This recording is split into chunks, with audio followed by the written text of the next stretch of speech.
can't write, I can't spell, and most of the time I don't know my left from my right. Now here's the thing about me that's a secret that most people don't know. I'm borderline retarded, and I can't read. These books that you're recommending, I would pick that up and I would be like, 10 minutes later, I'd be like, what's my favorite song? The ABCs? I think we're kind of getting off topic. Can you name 10 books? Keep going back to me. Can you? No, don't change. No. 10 books. You're changing the subject, actually. 10 books. You're changing the subject, okay, actually. 3 books. Okay. Well, the Game of Thrones series, It's not a book. Twilight series. It is a book. It is a book. Dress your age. Carrying a school bag on stage. What are you doing with a school bag on stage? You can't even read.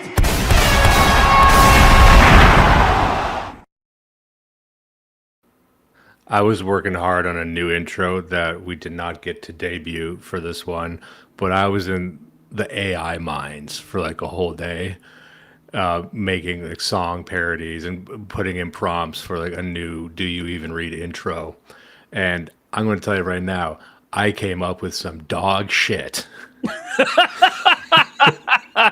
What a great way to open the show and to get started. I think that I like our intro. I think it's perfect. It perfectly encapsulates everything that the show is about. It was going to keep that intro and then amend it with a full like 2-minute song afterwards. And I think I landed on one that was sort of like an 80s grunge metal thing. And yeah, I was trying to get something that sounded like that, but you can't put in direct references to songs, like make this sound like, I don't know, Aerosmith. That's a terrible example, but it's there now. And it's like, no, I think what you mean is a high energy pop rock. And then you say, sure. High energy hair metal band, something like that. The only song that I've ever heard that was like AI generated that really had like it ran a chill down my spine, where I was like, oh no, this is going to get stuck in my head. Was I think it's a YouTube channel called Obscure Vinyl, and they had one that went somewhat viral, has over like 1 million views on YouTube, and it was fictional singer Rodney Munch and his hit song taking a shit on the company time. And I listened to that and I was like, I now can understand how catchy and sloppy this is going to be. This is really going to be that like cheeseburger at 2:30 in the morning when you're driving home and trying to sober up. So I was like, this is my comfort, like Whataburger at 2 a.m. Kind of like thing. That might be the most American thing you've ever said on this show. That's totally fair. And I imagine a burger, and that's how all American discourse. It's like when you have your 2 a.m. cheeseburger, you motherfucker. I think it's really fitting that we have an American and a Canadian on. That way we can compare and contrast notes for everything that's been going on. It's really funny. We had planned this episode out about 2.5 months ago, and I don't want anyone thinking that we are chasing trends or that we are chasing ambulances. Not that we're above that. I'm just saying we planned this beforehand. I'm just like a dog chasing ambulances. I wanted to know if I got one. Dog chasing ambulances just because he desperately wants a job in the medical industry. Now that sounds like that's the type of movie you'd see in the 90s. You don't see that type of movie anymore. It'd be a perfect early 2000s comedy where it's like either a pit bull or a chihuahua that desperately wants to become a therapy service animal. And he's chasing ambulances, he's working at the VA, and no one wants to accept him because who in their right mind, like a grizzled vet or a policeman who's been shot on the job, is going to want to take a pit bull, baby Mahler 5000, or a chihuahua, something that you can kick for a field goal at 35 yards and treat that as your like service animal. No one wants to do that. But this would be one of those like 2000, it's perfect, 2005, or right after the invasion. This would be like a really shitty straight to DVD or straight to. It's very much a IFT. post 9/11 movie. It's a Dane Cook movie ready to be made. And I had a hot take earlier this week where I said Shane Gillis is the Dane Cook of our time, and I think I'm going to stand by that. Oh, now I was about to say this is the good ass idea hour, but you're dancing right on the razor's edge there with that one. Shane Gillis is a patriot. Shane Gillis is a true American. I don't want. Is Shane Gillis married yet? No. We can. I don't know why we ask these things when we're at our computer. Is Shane Gillis married? Is he? I like to imagine him with a husky He is not girlfriend. married and currently single. He does have an opportunity to go down the Dane Cook route. He won't. Don't say that about him. You know what? Don't take this Don't from put me. that evil on him, Ricky Bobby. I love Shane. Shane Gillis might be the only comedian I like. Right now. The only He comedian is I the like. only likable comedian right now, and Shane Gillis is the only comedian I'll go to war for. I don't know of any other comedians that are worth my time. Like when I was in college, I was a big stand-up comic fan, and I would watch stuff both locally and then also what was ever on specials and old TV. And the performance aspect of it is really gone. Oh, but me and my buddy Raver, we used to be in Toronto, and we would go out to open mic nights and just be bullies, just be nasty. A couple of That's a nasty very boys in the back. relatable feeling. I love and there's no reason to do this. We had to pay money to do this, of course. Going on a fucking Thursday night. We're sitting at the back. And Just now wait. people pay us to be mean. You know how the times have changed. They can't. By the way, this is a good episode, everyone. This is going to be a big episode. I like this episode. I want everyone in the chat on their best behavior. I don't want to see anything about solar anuses. I don't want to see anything about... I don't want a single spinal catastrophism meme today. Yeah. We're on our best behavior. I lit candles. I put out my smartest book on the coffee table, all right? Everyone, zip it. I forget where I was going with the Oh, yeah, we would go to these comic clubs and just wait for the bomb of some very nervous, very well-meaning, some engineering student, right? They bomb, crickets, and just hear from the back here, like just drilling them with a dagger in the back, just calling attention. Like if I could bring a cricket, I would have. And then this is what we did. This is what we did before Trump. Everybody, you know, the Trump changed things we did for fun. We used to just be nasty to people, and now he kind of took that from us. So we gotta fucking read books. Anyway. We're again, we have a bunch of new people watching this show, and so we're dilly-dallying, of course. You were queuing us up with saying that we're not following trends. That's right. I thought it was really funny that the breakout piece that got millions of views that I don't know how many people actually read, but bold of you. That is true, Pac-Man Respecter. That is true. But I respect the intelligence of my audience enough to not insult you all the time. But no, so last week we had an article from Compact Magazine, of all places, go viral about the lost generation, which I think our friend Orrin McIntyre had kind of described it quite well, that it felt like a somewhat of a liberal, permission piece to discuss the ongoing issues of anti-white discrimination in the United States. Yeah, I got pulled up right here. So this was published by Jacob Savage, and I had reviewed this just yesterday on an episode that went live today on Real Secret Coffee Hours, which is our paywall show, where I covered this very, very popular article retweeted by JD Vance. Everyone you know has an opinion on this right now. And I also covered and was very pleased by this follow-up, this response by Jeremy Carl, the subject of this very episode, why the lost generation is a lost opportunity. He was very, diplomatic, let's say. He was very friendly. He was not nearly as harsh and aggressive and toxic as I was in reviewing it, because I don't even want to talk too much about it. This is about a book. We don't need to be talking about Substacks, but I was very impressed by this. What were your thoughts on, first of all, what was your assessment of this entire thing? And again, we say this because it pertains to a topic based DEI, race in America, affirmative action, disparate impact, all these things you probably heard about. And Jeremy Carl has been writing about that for quite some time. So this is all related, but what was your overview of this? When I had read the article, initially this one, I was happy to see it be written. I think that it is good that this kind of attention from someone who had been described by his colleagues and even himself, somewhat of a very former or, still kind of a person who is very liberal to describe these things. And I think that is good to see. But as I continued to read it, I noticed that this was very much a question of agency. There were some, sort of liberal priors that I probably would not agree with at all if we were to, take our own spit and jab at this subject. But nevertheless, like to see everyone kind of point out that even from entertainment, and this is mainly focused on sort of the creative side of things, that there has been this systematic shutout of white men is, it's important to see and it's important to note. It is funny, someone prior to the subvisual, but we'll focus on the subject at hand and not too much on other third rail issues today.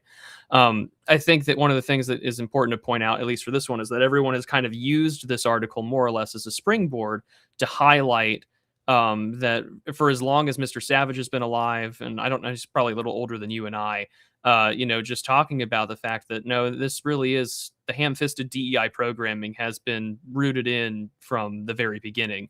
And yeah, he focuses almost entirely on media and these very progressive institutions that if you work in them, I think Curtis Yarvin's term that he uses, professional progressive, is very apt. But there were a lot of things when I read it, and I read it twice, and I was like, oh, there's a lot of issues I take with it because it's so focused explicitly on media. And I get it, write about what you know. But at the same time, there are various other, forms of nepotism and networks that can keep certain people away to avoid it. And from others, once the hand of DEI comes to bite you, then you want to kind of get on board and do it. Sort of a mugged by reality moment. Nevertheless, to see Jeremy Carl respond to it and countless others on Twitter, I mean, it went viral. And, if you write something that millions of people are going to talk about, that should be a big win, a big feather in your cap. And I thought that Mr. Carl's remarks in this reply were very good. And as you can see on screen here, Mr. Carl is the author of The Unprotected Class, How Anti-White Racism is Tearing America Apart. And that was published, I want to say, a year and a half ago at this point at the recording. And he did a very good job, I think, responding. He was very critical, but also very constructive. And so this was very good to see, and I'm very happy about it, which again, when I was on Twitter and I saw people kind of crash out against Mr. Carl's Substack article, I said, the guy knows what he's talking about. He did write the book that for a lot of mainstream conservative publications, he was sort of the guy that allowed, sort of this salient point to be pushed through against the Overton window. Not to say that Mr. Carl's the only one. There's been countless others before him that have been canceled, from John Derbyshire to Peter Brimlow and others who have talked about the same issues. But it is funny, when I talked to Carl when the book came out, he and I have an interview on my YouTube channel, which you can go see if you're interested. I think he had said in the interview, or maybe privately, that he wanted to originally call the book It's Okay to Be White.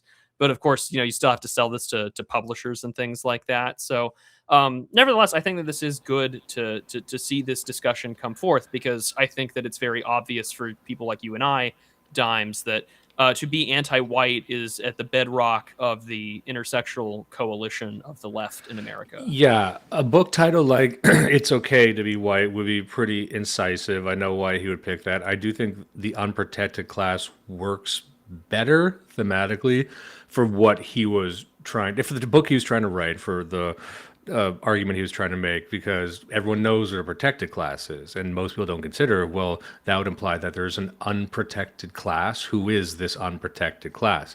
So he's trying to establish in very sober-minded terms when you say disparate impact, so you're trying to address a disparate impact by causing another disparate impact. I mean, we'll get into this in a second. If I can just give my summary. As I said, I discussed both of these in length. This is a free episode I recorded for Real Secret Coffee Hours on Patreon and Gumroad, so anyone could actually listen to it right now. But as I said, I was very impressed by this article. I'll just say this. If you are going to write an article about DEI, which is just the latest term for a phenomenon, a social phenomenon that's been existing for many, many decades, since the 60s pretty much. And as Jeremy Carl points to, we're talking about affirmative action, we're talking about disparate impact, we're talking about redlining, we're talking about it all. It's all the same fucking thing. If you're going to talk about that and write an article like this, and your only references and links are to the New Yorker or New York Mag or Vox or wherever else. And I don't see one mention, a fucking scintilla of a reference to American Renaissance, the Un's Review, fuck any of, like you said, Peter Brimelow. I'm just naming a couple at the top of my head. All these people who've made careers. These guys are old as all get out right now, but they made entire careers off of doing exhaustive investigations into this very topic. And it really pertains to race. It doesn't go off in a lot of different directions, a lot of other topics, right-wing adjacent topics. Some people find that frustrating with them, but, they stay in their lane. It's really about race in America. And if you're going to pretend that doesn't exist, I basically view you as an enemy. I view you as a fraud, and I want no business to do with you. I'm not falling for this. I'm not falling for like a media guy interviewing his shit lib friends saying that this system that you were on board with until 5 fucking minutes ago, and then it turned around on you and said, "What in 2025?" Like they're talking about this during Gamergate. Fucking spare me. You're talking about, I think something's been going on with this anti-white bias. Really? Now, like it just dawned on you. And then he's going to act like, so wait, I interviewed a bunch of guys who work writing scripts for pilots that never get aired. And they know something to shut the fuck up. I'm so like whoever Jacob Savage, look at his publishing history prior to this. I'm fucking sick of this. I'm sick of seeing people who've done better work, superior work, far more intelligent people. Like honestly, this article's written like shit. It's written by a fucking dummy. And that's why I talk about like Jeremy Carl. I said I wasn't going to crash out, but this like Course of Vampire article, it's actually written in a bit more irreverent way. I liked how it was written. I liked the arguments that were being made. Like I saw a lot of people sharing like the Lost Generation article. And I'm thinking, I bet you didn't read it all the way through. There's a great part near the end here. Let me see if I could find it. There was such a great it's funny. idea. I didn't think we were going to spend this much time on it. But it kind of it will pertain to what we're talking about here. Let me see if I could find it. There's a paragraph right here where he says, okay, over the past years I've spoken to, I can't find it, but basically he says that these people I talked to they're all liberals, and I bet a lot of them remain the same. I'm like, there it is. That's the article. The article is these late stage fucking woke liberals who started changing now, but they didn't actually change anything about the worldview. They didn't readjust their ideology. They were liberals before, and they're staying liberals, even though they found themselves oppressed by the very system that they created, by the very system that they propped up. And they can't put two and two together. I want an article about that guy. Really, what I want an article is about Jacob Savage. Figure yourself out, look in the mirror. How did you get here? Why all these people that I mentioned before, you, me, many in the chat, I bet he was on board for them being deplatformed 3 years ago, 4 years ago. Bet you any money. I'll bet you a set of winter tires, right? And so I keep seeing these individuals who were on side of this very system of DEI, of wokeness, of whatever you want to call political correctness was an earlier term. They loved all that. Then something happened after Trump, and maybe it was COVID, maybe it was something else. And now they're here acting like they just figured it out. Why isn't anyone talking about anti-white bias? Did you look it up? Did you talk to any of the motherfuckers that have been out here in the trenches, losing everything, talking about this, losing their jobs, losing their fucking family, their friends, like losing real things, and now you traipse in when it's convenient, like, oh, here's something no one's really talking about. Like I'm so full of blood. I'm full of blood. I'm full of semen. I'm full of bile. I'm full of fucking glitter. I'm full of a lot of things right now. But anyway, that's kind of a taste of your review Real Secret Coffee Hours thing, but maybe not here. Does Dimes always swear this much? I tell you what, on this show I actually do, and I'm usually not the first one to do it. Anyway, that's why I think that was really the argument. I'm saying, going back to Jeremy's article, because he does mention this. He does mention, hey, I'm Jeremy Carl. I've been doing this for a few years. Hey, here's some other people that have been doing it. And what I saw is this narrative being yanked from people like him and like many of the others I mentioned. And that's what I found suspicious. And I don't think people are angry enough about that. And I'm not saying like I don't know if former leftist, former this, that, I don't care. It's just, it's something happening where I think good work is being just steamrolled, and I don't like to see it. And this is the lead into the book. This is the good work that we're talking about.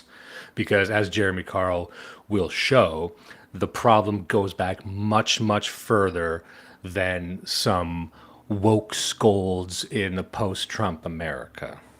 And it's not just about millennials. I don't think you can tell the story as if it really focuses on millennials. I think that does it a disservice, because the system we're talking about, the roots are much deeper in American society and Canadian society and the West broadly. Now, also to lead into this, I'm curious, because this is a recent book. There's been many books like this. It seems like every decade there's been a book somewhat like this, and I've read many of them, as I'm sure many also have. From everyone, sociology people right down to David Duke. There's a whole spectrum of people who've basically been talking about here's the data on the effects of these policies. And what I liked about this is the first one I've read where it talks about Trump and Biden. But you can find examples from the 70s that were referencing data points and events that you probably forgot about because so much of this stuff is buried. And I guess one thing and one take I had leading in this is, having read those books, it was always very disheartening to see how much the story remains the same. This book really is calling attention to the same things that we've been seeing published in these books, in these very well-researched books, decade over decade. And I don't know, it's been on a decline. I don't think it's gotten better. However, under Trump, maybe this year, have we been seeing it get better? I want to know what you think of that, Prudentialist. Do you think things have been getting better in the area of affirmative action, disparate impact, wokeness, things like that? Well, I think a lot of these things do get missed in the ether of online discourse or the insular circular fire squad that comes with people getting really invested in online personalities and cloud chasing, that they'll read a headline but they won't read the article, or they'll ask for a summary but they won't read the primary sources, etc., etc. For instance, I think since the book has come out, you've had the equal opportunity, the EEOC, the Equal Employment Opportunity Commission. They've now openly come out and said, hey, like, if you're a white man that's been discriminated, like, please contact us. We know that the Department of Justice's Civil Rights Division under Harmeet Dillon, who I have my own issues with Miss Dillon, but nevertheless, she has been pushing for an end of using disparate impact as the measure for discrimination or things according to that matter. And on top of that, the emphasis, I think, from this administration on immigration and trying to find ways to make things that would make life for white Americans harder, such as H-1B visas and the rest, by making them more expensive, the $100,000 cap and so on. So, for instance, where I work is a good example. We have a work meeting every week, and with our team that's in California and here in Texas, and they were asking, because we have an engineer here he's not from India, but he is from another country in Asia. And they asked, oh, is he on H-1B visa? And the owner of the company was like, if he was on H-1B visa, I would have to send him home because I can't afford $100,000 to keep him. So, I mean, there's some good things that are coming out of it. I think a lot of the things that the administration that has done that is good gets missed because, of course, bad news sells better than good. But I think that as we saw at AmFest over the last weekend, as well as everything else that's been going on, I think that there's been a real push now for this burgeoning moment of, I think, some call it grievance politics, some call it identitarianism, you can call it whatever you want. I think that there has been a real push to try and keep a lid on articles like Jacob Savage's, books like Jeremy Carl's, and to make sure that if you talk about those things, you end up like Peter Brimlow, you end up like VDare, and you are silenced and you are deplatformed and you are taken away, essentially, your voice by malicious left-wing lawfare. And I think that, even now with the vice president of the United States at AmFest saying, like, you don't have to apologize for being white, like, it's a great rhetorical win for the administration. And there's a reason why so many guys are trying to clamp down on Vance and others that are supporting that kind of rhetoric. Because at the end of the day, they would love to make sure that these conversations, whether it's Savage's article or Jeremy Carl's book or the countless others that you and I have known throughout the years that have faced far worse consequences for speaking plain, self-evident truths about these things, that it becomes really important for them to shut it down and to silence it. And I think that the more discussions we have like this, whether it's disaffected liberals who just woke up 5 minutes ago and realized that the same things that affect you and I can affect them too. I'm reminded of that Stone Toss comic where the steamroller has run over everybody on the right side of the political spectrum, and then the guy on the left on the blue line is like, I think the left and cancel culture has gone too far, as he's about to get steamrolled. So I think that it's good that we discuss this book, and I think that it's important for us to look at it. And I think also to keep in mind to the audience that, if you're like my audience or like Dimes' audience, some of this is going to be a very kind of brief refresher course of like, well, duh. But I think also for Carl and for those that work in sort of conservative politics or those that have worked in the Trump administration, Mr. Carl worked in the first Trump admin. He is currently waiting for the Senate to approve and confirm him to serve in the second one, which, of course, the Republican-controlled Senate hasn't done a lot of work at all this year. So I think that as we get into this text, it's really important to understand that, this was published in 2024, so it's a year old, and that at the end of the day, this book is covering things that have been going on for decades. And when you look at the corpus of this show, Do You Even Read? We have covered a lot of books covering these issues, from Robin DiAngelo to Walter Rodney, and discussing writers on the right as well on these issues. And now we're finally getting to talk about one of those writers. And I think that this is a good way for us to open up the book and to break it down. Yeah. And let me just reiterate, or not reiterate, but state that it is good the more people are talking about this sort of thing. It is good overall when these ideas are mainstreamed, and better late than never, I suppose. And just to your previous point, we can't underestimate the value of reestablishing the basics, especially if it's for a different audience. So, like you said, people like us will read this, and we've heard this before, but it's not necessarily for us. We're too weird. We're too alienating, right? We're in the weeds, man. But regular people need to be reminded of this stuff. It's important to even remind myself, because we're so entrenched in right-wing talking points that we kind of forget this stuff. It almost seems quaint. We're talking about talking weird geopolitics, talking about space, talking about interdimensional sexuality. We're covering the excesses of leftist theory, and it's important to bring it back and remind people about the political crimes that have been carried out against them, because this is real. This is where the rubber meets the road. This is people's lived reality. Arguably, this matters more than most of the other stuff right now. It's not. You can make an argument that it's white versus non-white. In my view, it's mainly focused on the distinct American relationship between whites and blacks. Yes, you can, of course, bring in Indians and other types of immigrants, but I think most of the policy, and you can correct me on this if I'm wrong, but most of the policy in America racially has been pursuant to that, addressing that relationship, and then other groups can kind of glom onto that as well. But affirmative action and disparate impact, things like that, I think that was custom made for African Americans, and I do wonder how. This will sound silly, but I wonder how African Americans feel now compared to the 80s or the 70s.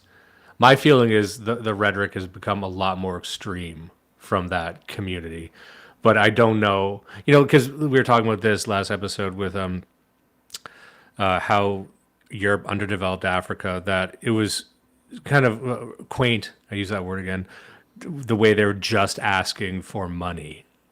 All you need to do is give $1 trillion to Africa. That's all we want.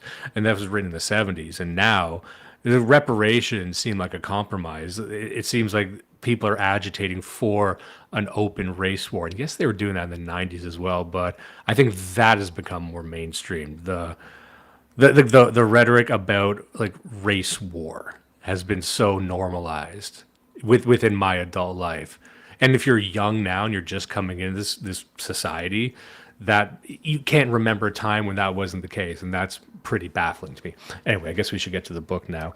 I think that the point that you make is, and Carl does point this out as well in the text, is that a majority, if not all, of America's civil rights legislation does have its roots between, America's racial, I guess you could say, question or race problem or race question, however you want to frame it, because it was for the longest time up until America's demographic transformation over the last 50 years has been primarily white and black. I mean, yes, there are the Indian tribes or the various, tribal peoples that we've met and dealt with since America's founding and America's expansion. But I mean, that got taken care of via reservations and Woodrow Wilson and countless other early 20th century progressive presidents. But also that those issues had always been boiled down to America's relationship with slavery. And so now, since, I mean, of course, there's been numerous additions to civil rights legislation. There have been new laws. I think it's like the Civil Rights Act of 1990 as well, sort of, legalizing things, as well as even at the tail end of the George W. Bush's administration is when you first really see the words diversity, equity, and inclusion be used in government language. And so, and again, that's a Republican administration. And so I think that, as we've expanded on these things, what once was a white versus black problem has now been trying to accommodate every other culture, race, ethnicity, religion in the world. And it has come at the cost of the majority of the United States, which has been and historically has been, and I pray will continue to be, majority white. And so I think that in that regard, when we take a look at what has happened over the course of the years, I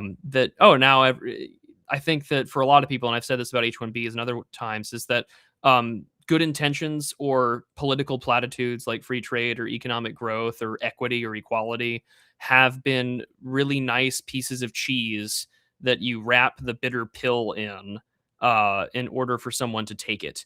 And when that happens, of course, what might feel or taste good inevitably makes you ill. That's a good way to take a pill. Well, I never thought of that. Well, you do that with dogs. That's just the first thing that came to my mind. I was out yesterday walking. I was visiting my family, seeing the old family dog. That's what I was thinking about. Anyways, so with that being said, like all of those things you have to kind of consider is that whatever might have been to fix or attempting to fix problems has only kneecapped America's majority population and has made it the de facto enemy of progressivism. And I think I said this earlier, that, being anti-civilizational, being anti-white has been the bedrock of the intersectional framework. So I'm just pulling up a comment on screen. I don't know what this means, but I like it. I just like hearing from our international fans. That is, of course, Right-Wing Persian signing on to discuss this book with us. So I got a few places we can start. Sure. But I'm just going to throw it to here. 158. Let's see here. Yeah. It jumps around a bit, but I like this part where he says, he starts off with his story. And I think the story of Jerry McCarl is very interesting, where he says, the hysteria that greeted my nomination of the Trump administration was indicative of how much performative anti-white racism had become a core part of the modern environmental movement, even to the point of working against actual environmental interests. Ironically, as most of those denouncing me would have known if they'd glanced at my background, despite being solidly on the GOP's right wing in a vast majority of policy areas, I was probably one of the most dovish people in the Trump's Department of the Interior on environmental issues. But none of that mattered to them. They were obsessed with my forthright and unsparing critiques of left-wing racial hysteria. And so for people who don't know Jeremy Carl, he's a real guy. This is a guy of consequence. This is a man who has worked a real job. He's not just one of the drunk unemployeds that frequent our shows, of course. So I think it is interesting to hear this sort of language from a guy like him, because again, I'm getting old. I'm an old chunk of coal, right? Like you didn't, aside from Pat Buchanan, you would never, or maybe a couple others, right? Like a Paul Gosar. Okay. Okay, but you wouldn't see this sort of rhetoric coming from someone who's adjacent to the sitting president or in the realm of the White House. So again, I think we are seeing. I'd asked Jeremy Carl if the hysteria that greeted his nomination is dying down, because I'd throw this to you as well. Compare Trump's current administration to his first administration. It feels to me as if much of the hysteria, it's not as interesting. It's not as fun anymore. The volume is turned way down. And this could be a consequence of racial politics being normalized in the wake of the George Floyd riots, which a lot of people seem to forget. They forget that and they forget COVID. They forget these two insane things that happened. But I think that's because they've been normalized. They've been woven into the discourse permanently. So I think everyone, and I'm curious to hear what you think. I think everyone here at the tail end of 2025 is at a level of racism that people who frequent the right would have been on, 5-6 years ago, right? We kind of brought everyone up to our level. Does that sound fair? I think there's a great degree of individuals that probably work in politics that have either similar opinions to Mr. Carl or potentially even people like ourselves. I think that when you look back at even 10, 15 years ago, I mean, let's consider let's go back in time 10 years ago. This is shortly after Trump went down the escalator and, had said all of the comments that he did about wanting Mexico to build a wall. We got to deport people and that they're bringing in rapists and drug dealers and criminals. And some, I assume, are good people. That kind of rhetoric is not stuff that you had seen on the right outside of a few safe seats. I think like Steve King from Iowa is a really great example of this, as well as individuals like Pat Buchanan or people that have been relegated to relative fringes. And so I think that when you kind of look at what the internet has done to sort of the public consciousness, both for better and for worse on these issues, that's been the case. But also the left has doubled down on this when they have openly threatened revenge. We saw what the Biden administration did the day after, he got sworn in. All the J6ers were, given the worst kind of political prisoner treatment imaginable, despite staying inside the lanyard guardrails and everything like that when they protested a very dubious election result. And so I think for a lot of people, I've been using this phrase a lot over the last 6 months, is that everything has been very nakedly obvious. It's kind of funny if you're like a blogger or Interx head that you would listen to Moldbug talk about formalism, 10, 15 years ago. And that everything is kind of formalized. The left hates you. They hate you on the predication of race. And that they're willing to enact riots and fund revolutionary movements and groups, as well as DAs, to make sure that racial anarcho-tyranny takes place. Whether it's Kyle Rittenhouse, Daniel Penny, Daniel Perry, or countless others that would do the right thing. And I think more recently we just saw one in Texas where a white driver was functionally the victim of a hit and run. And because he got the drivers, who happened to be, if I recall correctly, of a Hispanic background, they threw the book at the white guy and not the Hispanic individual who had hit him with his car and tried to drive off. And so I think it comes to show that, not to even mention the Ahmaud Arbery case, all the wildness of the 2020s. I think everyone kind of just knows what the stakes are to some extent. I know that there's a great degree of the Republican Party that would love to go back to Mike Pence and Ted Cruz, and a lot of this is sort of the big open secret right now in Republican politics. But when you look at, for instance, Secretary of State Marco Rubio earlier this year talking about white South African refugees, he openly told Tim Kaine, the senator from Virginia, who would have been the vice president of the United States had Hillary Clinton won, that you just don't like these refugees because they're white. So rhetorically, we are in a much different part of the world and a whole different planet. We're not in Kansas anymore on these issues. And I think and I like the mainstreaming of the word anti-white. So do I. I think that is the most utility out of any of the options that have been tried over the years. Everyone knows what it means, and I think those who hear it understand what it refers to. You don't need to actually explain to people like, what do you? I've never seen anything and it's been anti-white. workshopped for decades. I mean, if you want to go back in time, and this book is also going to take us back in time as well, but if you want to go back in time to like the new right of the 1980s, and you look at the sort of paleo-conservative revolution, I don't agree with everything that he wrote, but later in his career, Bob Whitaker, a friend and mentor to Sam Francis, wrote extensively talking about wanting to use the phrase anti-white and to make that the more mainstream turn of phrase. So to see it finally now, decades later, come to fruition is good to see. And I think that everyone kind of just knows what the stakes are. I mean, even people, I think John Doyle had said this like 5 years ago. He's like, if you're a young white guy under 30, I have a pretty good idea of where your politics are. And it's going to be one of two things. You're either somewhere on the right, or you're going to be someone who advocates for your own destruction. No, that's a very good line there. And again, I'm not trying to get too bogged down in traipsing down memory lane with my good friend Prudentialist here, but I get the sense that so many of us who've been here for a minute or two, we got so used to being on the margins of society that we would look at these horrible things and laugh. And you tend to laugh when you feel powerless and alone. And we laugh when we should be screaming and in anger, not like a woman. But I remember during the George Floyd riot, during COVID, actually, I believe there was a George Floyd that I think was coincided. I remember there was like a protest. Everyone's locked down. They try and get you to forget that, which is strange, but everyone's locked down. Everyone's a stay-at-home order. Remember, you couldn't catch COVID if you were a BLM protester. Yeah, and this is going to build into another point I'm going to make, but because it is related. But I remember no one was allowed to do anything except for the George Floyd protest, and everyone said, well-meaningly said, "Well, I thought this disease is going to kill everyone. Are we sure we should be having a shoulder-to-shoulder march in public?" And all the nurses got mad at us for politicizing it. I'm like, so this isn't anything. What is this? And you laugh at the absurdity of it, but what you should be is furious at that. And what I think is another reason this type of book should exist is because, as I just indicated, they will try and make you forget.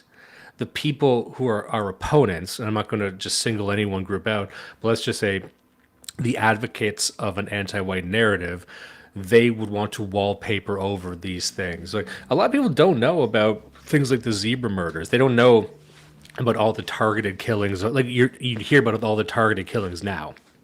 People will say strange things. They'll say, we had it figured out in the 90s. You ever hear someone say that? Like, racial relations were better in the 90s. Blacks and whites had it figured out. And they just forgot about the Rodney King riots. Or they forgot the O.J. Simpson trial. The O.J. Simpson trial. Like, it was really fucking bad. I don't want to say it was worse, but it was certainly bad. It's always been bad. But this mythology persists. This propaganda persists that the things were great, and then maybe a few bad actors just got in the mix and turned us against each other. It's like, no. It's actually never been good. And I think that is called a black pill. I mainline the black tar right in my veins, right? But I'm like, start with this. It's never been good. It's never been good in America between whites and blacks. You can say it used to be worse, sure, in many different respects, but it's actually never once been good. And so you can't even call back to a time where anyone had it figured out. It's only become more tilted legalistically and in terms of policy towards blacks. And it's been like that for quite some time.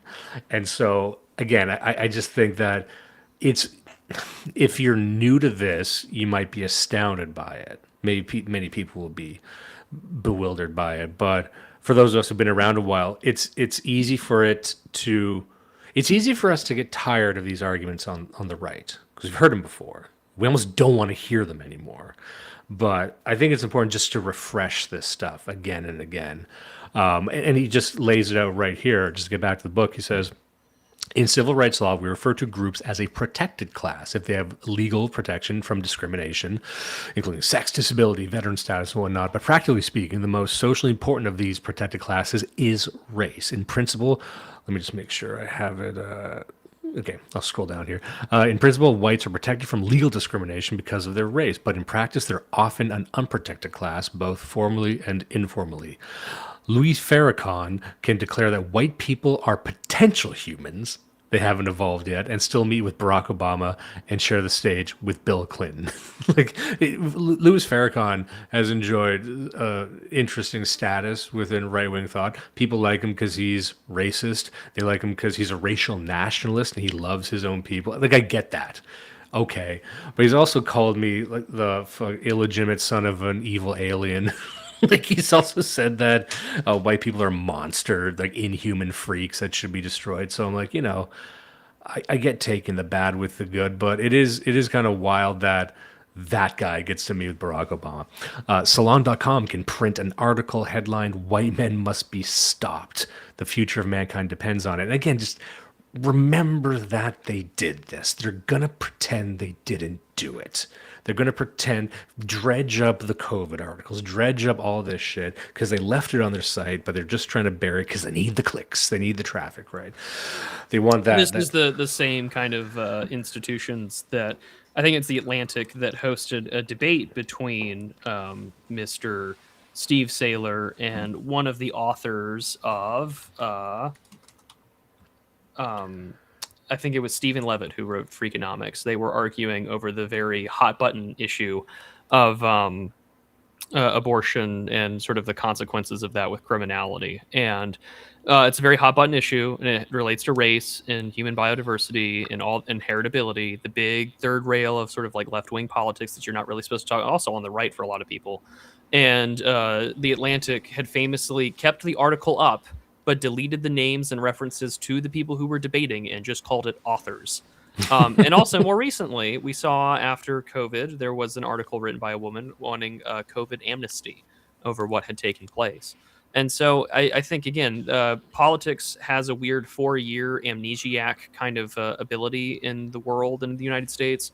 But this article was written documenting so much of the 2020s madness, but also what Carl does a very good job in this book is highlighting that this is not just about the 2020s. This is about education, environmentalism. This is about all aspects of politics, media, and culture. Because if you don't address the fact that this is a long-standing issue, then you are going to put a Band-Aid on a gaping chest wound and not fix the problem. Yeah, and that's the reason we started by talking about the Lost Generation article is because I take exception. I don't want to hear people talk about woke unless it's in the context of a much longer trend line and how wokeness was just the latest appendage to this giant weed that's been growing, right? And I think you need to look at it historically. Like, it goes back to the 70s, goes back to the 60s. Someone right in just in the comments says goes back to the 1790s. I mean, arguably, you can get pretty deep with this, but like any social phenomenon, you do need to think in centuries if you're taking it seriously. Now, this book doesn't do that. It's not supposed to. That's the type of book of freakazoids like us would probably write. But that's the depth of the problem. And that establishes the scale of the problem and how the steps you must take to correct it. And what's interesting about a book like this is that it could stand just as a primer for an entire series of books. And I know I had mentioned American Renaissance, these other publishing houses that have done something like this. But, you had mentioned before about the guy, the delivery driver who got hit by the judge more than the perpetrators. Like, you would need a book just on judges. You would need a book that just looks at the problem of judges in America, because everyone's seen some story where a 25-time felon gets away with murder because of some bleeding heart liberal judge, man or woman, usually white themselves. It's very rare that they're black. It's always some like white shit lib that lets them off. I'm like, we need to just look at that, because that is a very important vector that almost stands apart from the rest of law enforcement. Everyone is obsessed with policing, but the judge problem. How do most of these people become judges? It's not that hard to become like a lower circuit court judge. It's not hard to like get in there and just game the entire system. And I just think that you can't cover all of that in a book like this, but you would need to. And again, like I said, American Renaissance and these places, they've got articles for decades about this, and then one book on just the education system, and then one on policing, and then about the NGO system. Anyway, well, this is why I've said in countless other interviews and shows that I really wish the right would spend, and I always say that this sounds like a very 2015 era talking point. I really wish the right would spend more time on intersectional frameworks, only because it is the unifying hatred of basically like white America that kind of unites these things. And I'm kind of being broad, or I'm kind of reducing it down. But as I've said before on this show and other places, and I think it bears repeating, if you are a white sort of center left person, and say you live in Denver, Colorado, and you really care about factory farming and how animals are treated, that's I think that there's a lot of bipolar or bipartisan support for maybe some agricultural reform, because actually the way that we do treat animals is pretty important to how we eat. And I think that, we should be good stewards of the earth. And so, but because this is considered a left coded issue, and say you donate to PETA $25 a month or whatever, so you feel good, that automatically makes you a member of a broader coalition that can unite some of the most disparate, wild, radical issues on the various, issues of the day that the left likes to talk about that have nothing to do with your personal conscience or your beliefs, but you're now labeled or assigned, or you have to believe that in order for yourself not to be canceled or to not be seen as a bad ally or anything like that. And this is also a very good thing too, because this is very noticeable, is this section here, flight from white, because there are status symbols in the United States. White is not one of them, and it is something that is often lambasted, degraded, insulted, talked about in all forms of media, not just movies and TV, but also in video games, etc. I don't want to make this a Gamergate episode, but you can definitely trace some of that back to it. But as he's Carl just trying to writes, make this about Halo. I know it. I'll get there one day. I'll get there. I have a rant recorded. I recorded an entire playthrough of Halo CE. And I was like, I need to go just ramble and talk about that while the game plays in the background. But anyways, Carl writes here, additionally, if whiteness is an advantage, it is strange that so many whites have been clamoring to obtain a non-white identity. Journalist and commentator Steve Saylor has referred to this as the flight from white. The number of Hispanics identifying solely as white dropped by almost 53% from 2010 to 2020 in their censuses. Hispanics have realized that whiteness is stigmatized and disadvantaged, whereas multicultural identity is sacralized. This is definitely true. There was a great article that came out in 2014 that was highlighting the number of Hispanic Americans, or just Hispanics, that were no longer identifying as white only and were looking for different ways. And famously, during the 2020 era, I remember Jeremy Carl and countless others had pointed out that Ibram X. Kendi, a great race grifter, race communist, whatever you want to call him, had famously said that whites are trying to identify as anything but white to get an advantage. That's how pervasive their whiteness is. And, Kendi's lying through his teeth, because it's like, no, they're deliberately identifying as something else so they have a chance to even get accepted into school. And again, Jacob Savage highlighting that for his own industry.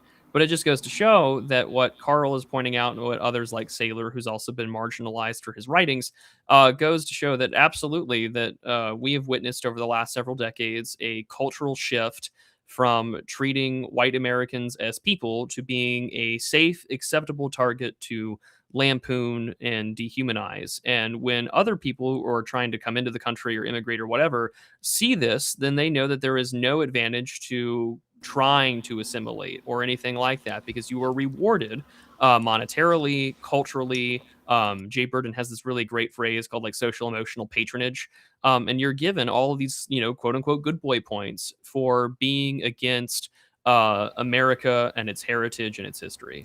Yeah, because they come to understand that the most American thing possible is to criticize America. In fact, you're not really an American unless you're trying to break apart what it is to be American, which starts with, you can always identify the enemy to whiteness, and people have done these experiments for years.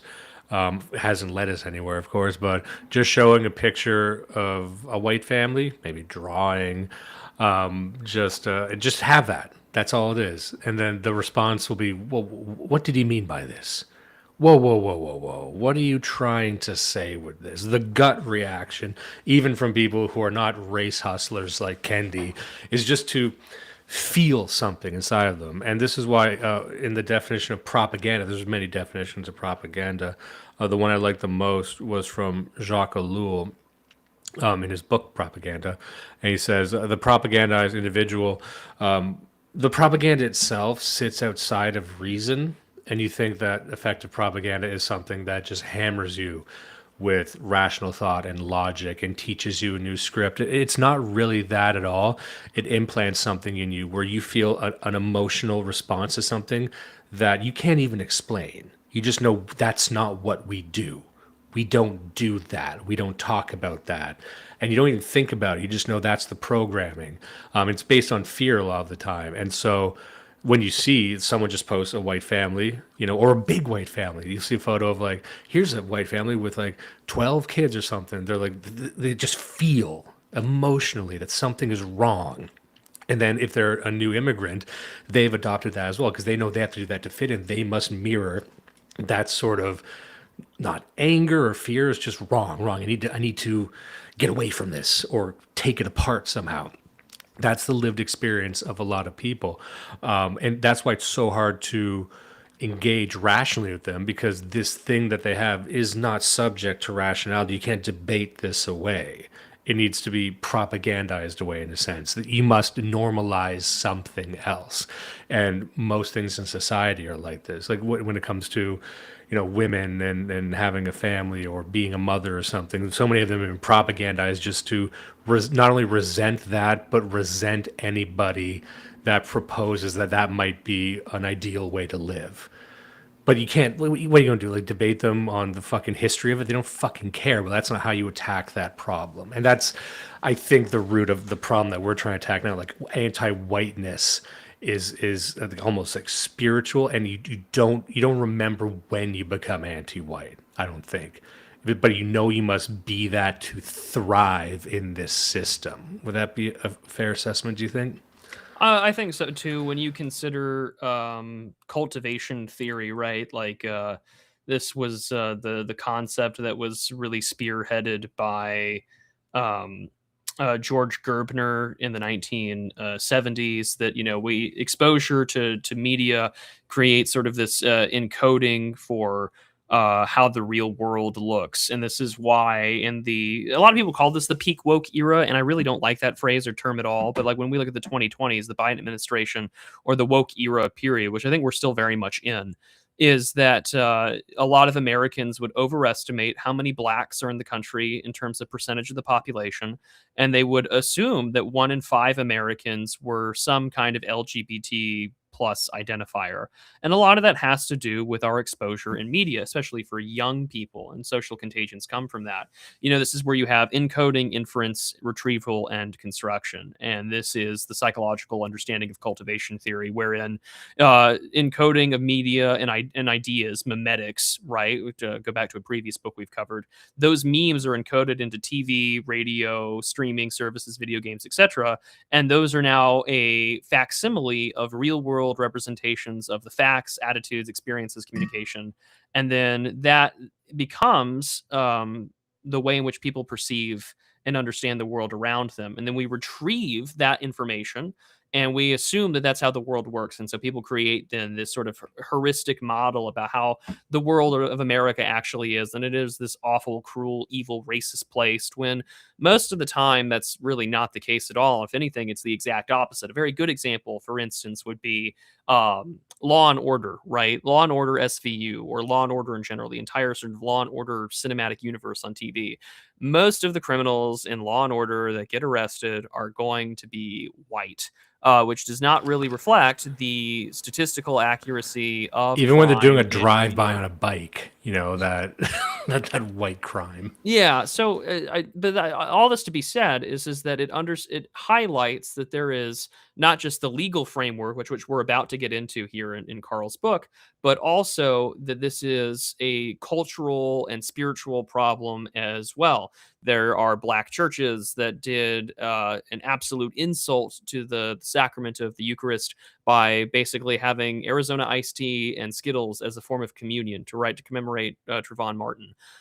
We list, I know Barack Obama did this too, as well as Joe Biden and countless others. Progressive activists treat all of these individuals who either die from their own criminal action and interaction with the police or from drug overdoses, and they treat them like Christian martyrs. When Derek Chauvin was imprisoned as a political prisoner for being arrested for simply responding to a case of counterfeit money and someone overdosing, they had baptisms and things at the site where George Floyd died.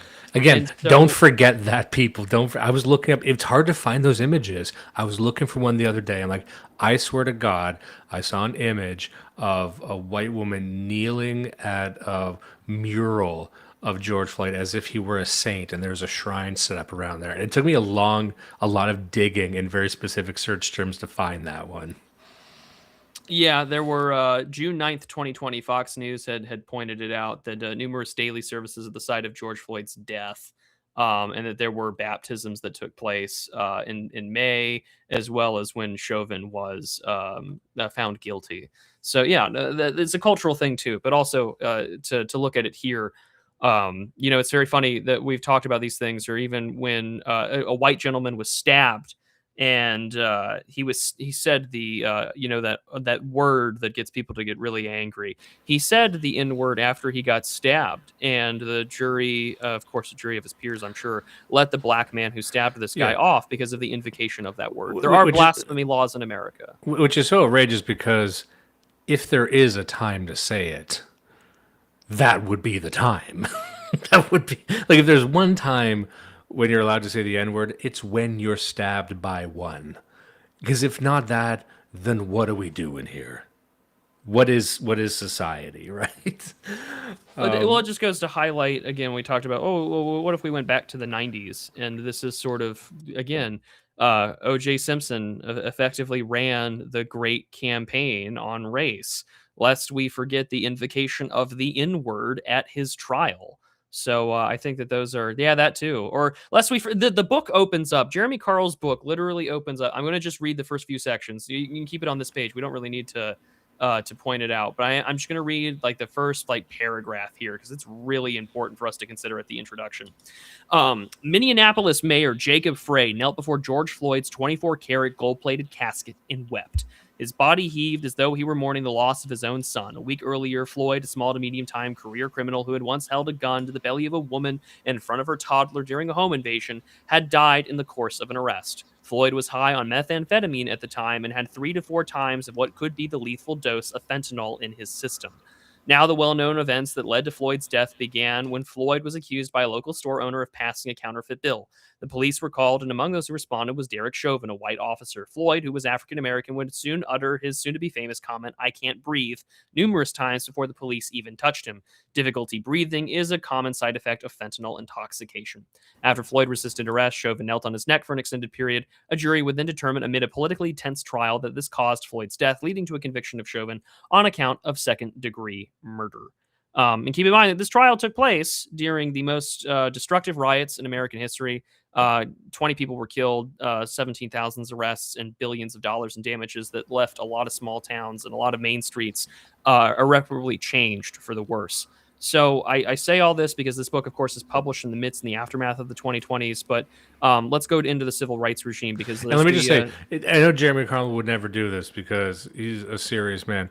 If I was writing a piece on that, if I was writing a paragraph, I would have to include that George Floyd is perhaps the ugliest man in America, and he was buying a banana. Like you need to include these. You need to include the absurdity of the situation, and that he was like a former. I hate saying former porn star, right? Because he just acted in a porn, which is worse than doing, it would be better if he just did lots and lots of porn or no porn, but just doing one porn, that's just an odd amount of porn to do. So they could not have picked a worse guy to make into a martyr. It was like if someone like us decided to parody the type of person that they would try and make, leftist martyr of. And then they did it. And then I thought more people would be laughing. Anyway, sorry, continue. Yeah, so let's break down the civil rights regime section of the text, because I think this becomes fundamentally the most important one, is that culture and law, there's always the chicken or the egg question about how this follows, but we have to understand that so much of what creates this sense of entitlement, or what creates this sense of I can get away with it, comes from the fact that most people who are not white in America that choose to engage in grifting or race baiting or whatever know, functionally speaking, that they can get away with it. And this is a great way to start here. Oh yeah, absolutely. And I wanted to just also start with this, early on. I know we're like, Christ, over an hour in, but it's been a solid gold hour. Just like George Floyd's coffin. Don't forget that either. Remember the banana? Remember he was dancing a jig in the store? And remember that they buried this man in a solid gold coffin. And had multiple state funerals for him. I want you to permit yourself to find this whole event as hilarious as it is. Not every city in America being on fire, of course. That was as infuriating a thing that as I've ever seen. But just everything around it. You could not write something that funny. But I wanted to just read this here. I think this is important to set up. He says, our current anti-white civil rights law rests on 3 pillars, which will be discussed at length below. 1, affirmative action. 2, disparate impact. And 3, the removal of free association.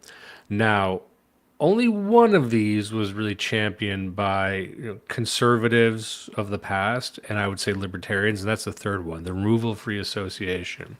And I think a lot of leftists and, anti-white racialists were correct in identifying this as ill-equipped conservatives trying to address the race issue. In other words, it's like, I'm not racist, but I should be able just to hang out with who I want to hang out with. And they would be harangued and harassed for that. And I think they were right. I think they're right. They're trying to engage in a racial topic using different language, being constitutionalists about it, talking about freedoms and liberties. But I think we're in an era right now where, again, as an American, correct me if I'm wrong, but I don't see a lot of patience for the constitutionalists right now, like you would have seen a decade ago or 2 decades ago. Like, that's seen as tired, that's seen as naive. No one's really holding up, waving the Bill of Rights to the Constitution, saying, no, this is about personal freedoms. There are people that do that, but they're increasingly in the minority. What do you think about that? I think that a great degree of our discussions about constitutionality or the law has been re-emphasized on effectively just the civil rights regime, because as Carl writes in this book, but also he takes a great deal of effort to give credit to, our sort of the second constitution, as others have called it, on civil rights, and this is what's the book I'm thinking? Age of Entitlement: America Since the 60s, which is Christopher Caldwell's book. That was written in 2020. And Caldwell's primary thesis has been that effectively America's Constitution was rewritten in the 1960s. You see this in this entire section here, and that America really does only focus primarily on the 14th Amendment. And when we consider how much that the Equal Protection Clause of the 14th Amendment, to even take a step back, that considering a post-Civil War constitutional amendment focused explicitly on the legal rights and protections of freed Black slaves in the United States, has been the legal mechanism to abortion, abortifacients, and gay marriage. It kind of really goes to show that we're not really governed by perhaps the original intent of what the Constitution may have been written for or in mind. And when people point that out and write legal papers to defend what the Constitution's original intent for, who it was written for, they're faced with significant cancellation and things like that. And so yeah, that too. Let's not forget Nancy Pelosi and all the Democrats in the House and Senate leadership kneeling on one knee with the African garb and apparel draped around their shoulders. But let's start with disparate impact. I'll read here. Along with affirmative action, the demerits of which were so clearly demonstrated in the Baca case, or which is the Regents of the University of California versus Baca 1978, Supreme Court decision that had struck down rigid racial quotas and university admissions, but permitted the consideration of race as a factor among many to achieve student body diversity. So that's also a case that would needs to be looked at or reconsidered. Disparate impact was born in a 1971 Supreme Court ruling, Griggs versus Duke Power. While little is known by the public, almost no ruling has enabled the more anti-white discrimination than Griggs. It arose in a response to the actions of Duke Power, a large North Carolina-based company that enacted IQ and mechanical aptitude tests as part of an assessment for employee advancement. No racial component to this test was alleged, nor was evidence offered that it had been done with the intent to discriminate by race. Yet white employees passed it at a substantially higher rate than black employees. The Supreme Court ruled this to be a violation of the Civil Rights Act, and in doing so introduced the concept of disparate impact into U.S. law, declaring that a process with an outcome that varied by race could potentially be illegal if no racial discrimination was intended. It was ultimately up to the party in question to prove a business necessity or a similar compelling interest in using the test. Until then, they were guilty until proven innocent. Today, disparate impact, disparate impact theory affects not just employment law, but housing policy, if you could scroll down, and criminal background and credit checks, housing, education, and discriminating against whites in almost every instance. And this is the thing that the DOJ's Civil Rights Division and other parts of the administration, they want to abandon this standard. And I'm sure that they are looking for ways to, get this challenged by the court. I think that the administration's policy so far on a lot of these issues, because they know Congress won't do anything, is to do what every administration does, which is go to the politics of last resort. If you want the most honest 5 minutes of American politics, there is a section during the Brett Kavanaugh hearings in 2017 about what Congress does. And it was by former Senator Ben Sasse of Nebraska. And he effectively says that Congress has effectively abdicated its responsibility. We write shell pieces of legislation, and we let the various administrative and executive agencies write the laws themselves. And when someone is finally injured by them, we have to go to the politics of last resort in America, which is the Supreme Court. Which is why an institution that has declared itself to be so politically neutral and not part of partisan politics becomes the focal point of all partisan politics in America, which is the place that gets to rubber stamp what is constitutional and what is de facto legal. And so I think that what this administration has been doing is trying to find ways to how can we get a court that is relatively conservative to move and change things rightward for the first time in my lifetime. Because the first real right-wing or conservative victory I've seen in my lifetime from the Supreme Court has been on the issue of overturning Roe v. Wade and returning abortion to the states. I was surprised by that. And that seemed, I don't pay that close attention to Supreme Court politics, but that really came out of left field for me. And I remember even during Trump's first term, in the first election cycle, they were asking him, are you going to attack Roe v. Wade? He said, I think that's settled. I have no interest in going after Roe v. Wade or revising it at all. And then it just happened. And I think that showed people what can be done, in a sense. Like, you would think that something like Roe v. Wade is so codified in the public conscience, and it was a popular enough thing, and they just said, nope, not doing it anymore. And then people got upset for 1 month. There was a few ladies in the street getting upset, but then they all went back to their living rooms and then just posted on social media, as they all do. Like, nothing fucking happened. You can just do things. And I think that was illustrative of what can be done in politics with just sheer force of will. And some people, we're talking about judges, of course, and we're going to get into that right now, about the judge class in America. But I'm remembering the Brett Kavanaugh thing too. It's like you need to just. What I wanted to do was I wanted to do a type of content that was just like years in review, which you don't really see. Like, hey, remember what was going on in 2021? Remember the big story there? Remember things that we predict? Let's revisit predictions. Let's revisit these stories that we thought were going to change everything and then didn't, and sort of hold ourselves to account. But I think it would be good to remind us of these offenses to our good nature and God and everyone. That just got swept under the rug, and they're hoping that we just forget about it, or they're hoping we get exhausted by it. And I think that exhaustion is what leads to what you were just describing, which is the institutional force, that people become so nihilistic about the system. They just expect things like this to happen. They expect an anti-white system. A system is what it does. So an anti-white system will behave anti-white. And then it just seems like good fortune or wicked luck when it doesn't do that. But I don't know. I think radical action, as we've said, most of these policies were just pushed through by radical institutions, individuals within those institutions, political agitators, whatever it might be. I think radicalism can only be met by counter-radicalism. I don't think radicalism can be met by conservatism. I don't think it has the tools or the will to do that. It doesn't really know what to do with radicalism, and it tends to bend to that as a result. So, in a good sense, it took the radicalization of the Republican Party through Trump and Peter Thiel and whatever fucking rogues gallery of freaks they have in there right now. But that's what it took to make them relevant. But if you compare that to the conservatives here in Canada or anywhere else, like they're just lost. They're in the fucking wind. They don't know what's going on. They don't know how to be anything other than the slaves of the liberals who have been captured by the left, and actually know how to do something. They have a direction to go in.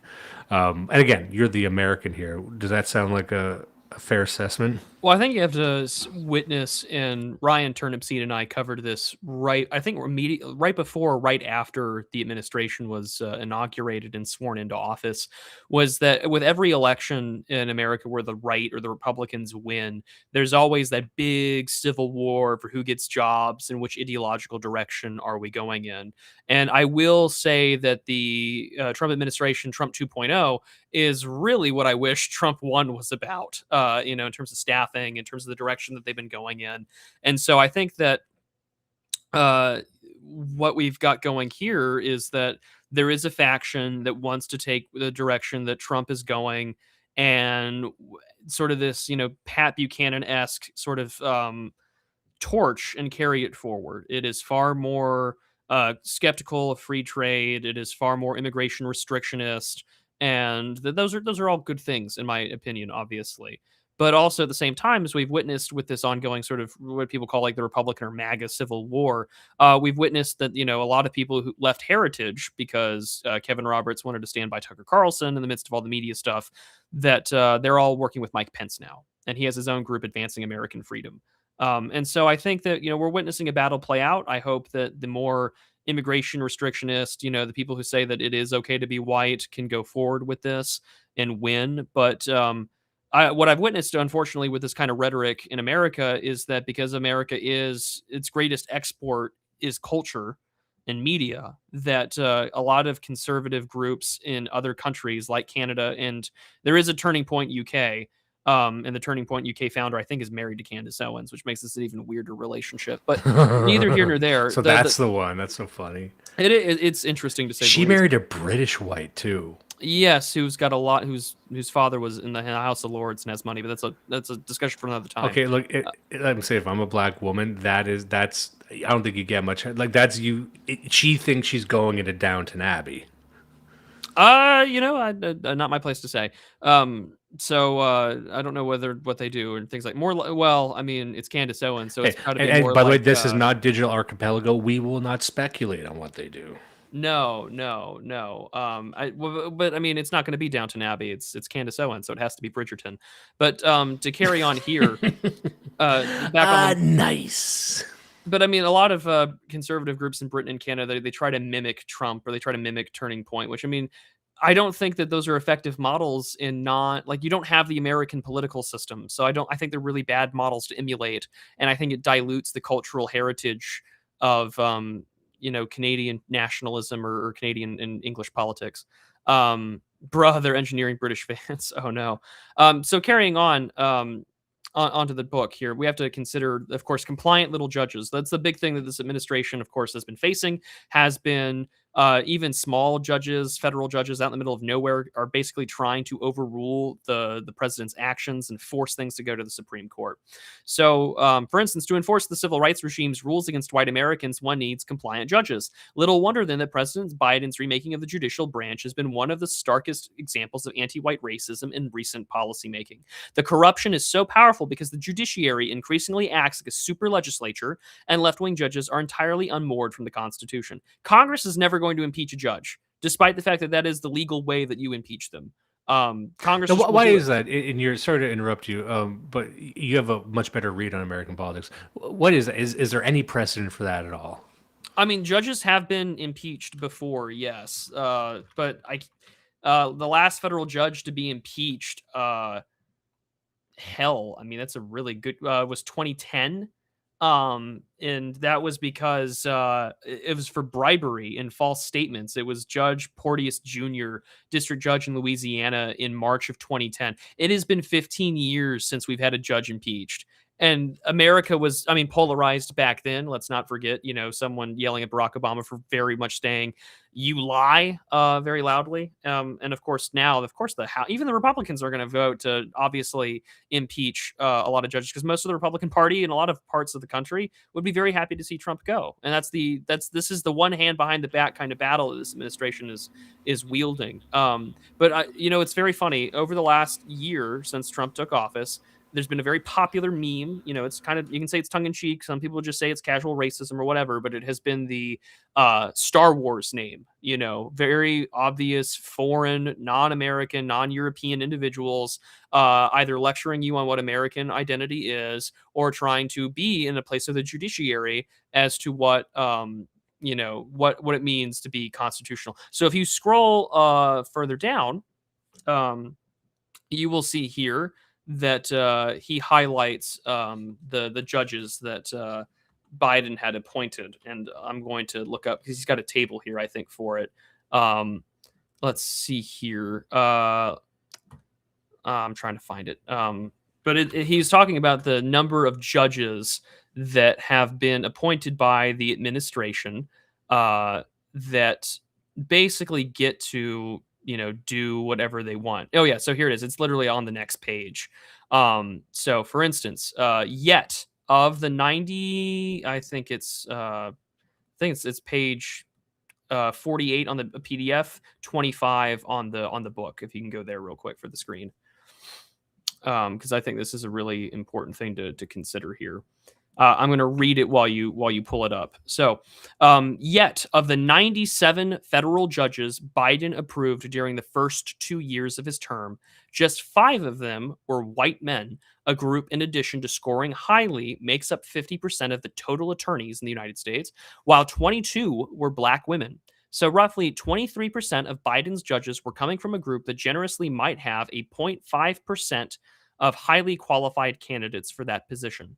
Such extreme discrimination cannot be excused on the grounds of political expedience or representation of one's electoral coalition, neither of which, to be clear, are good reasons to racially discriminate. Biden's coalition of voters in 2020 was made up of 27% white men, just more than 5 times the rate he selected to be judges in the first 2 years of his term.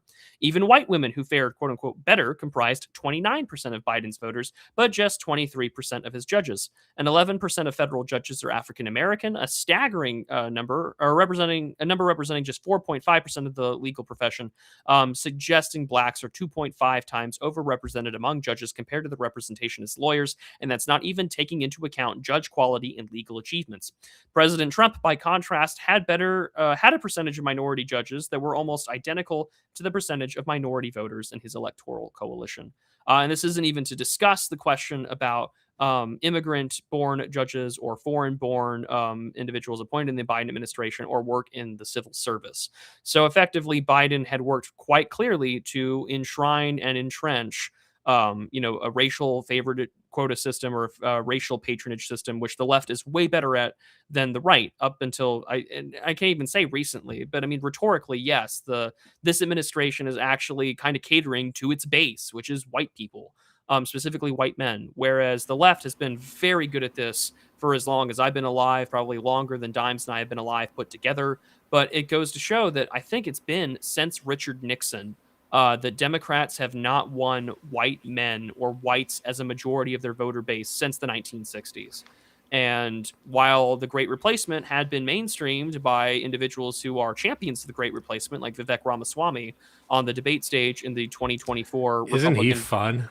I'm not going to get started. Otherwise, I will have a profanity-laced rant like you did at the beginning, and I don't want to do that today. It does go. It wasn't laced. It was peppered. It was lightly peppered. Flecked, a smidge, a pinch, whatever. Cooking analogies aside, I'm going to get worked up if I talk about Ohio and not in the fun Zoomer way. There is real brain rot in Ohio, and it's called Vivek Ramaswamy. But it just goes to show that the Biden administration and Democrats in general, he was correct that because they know that they don't win white voters in any sort of majority that would allow them to have an electoral victory, they champion mass immigration, amnesty, and open borders because they know that replacing white Americans of European background and descent is the only way that they can enshrine power.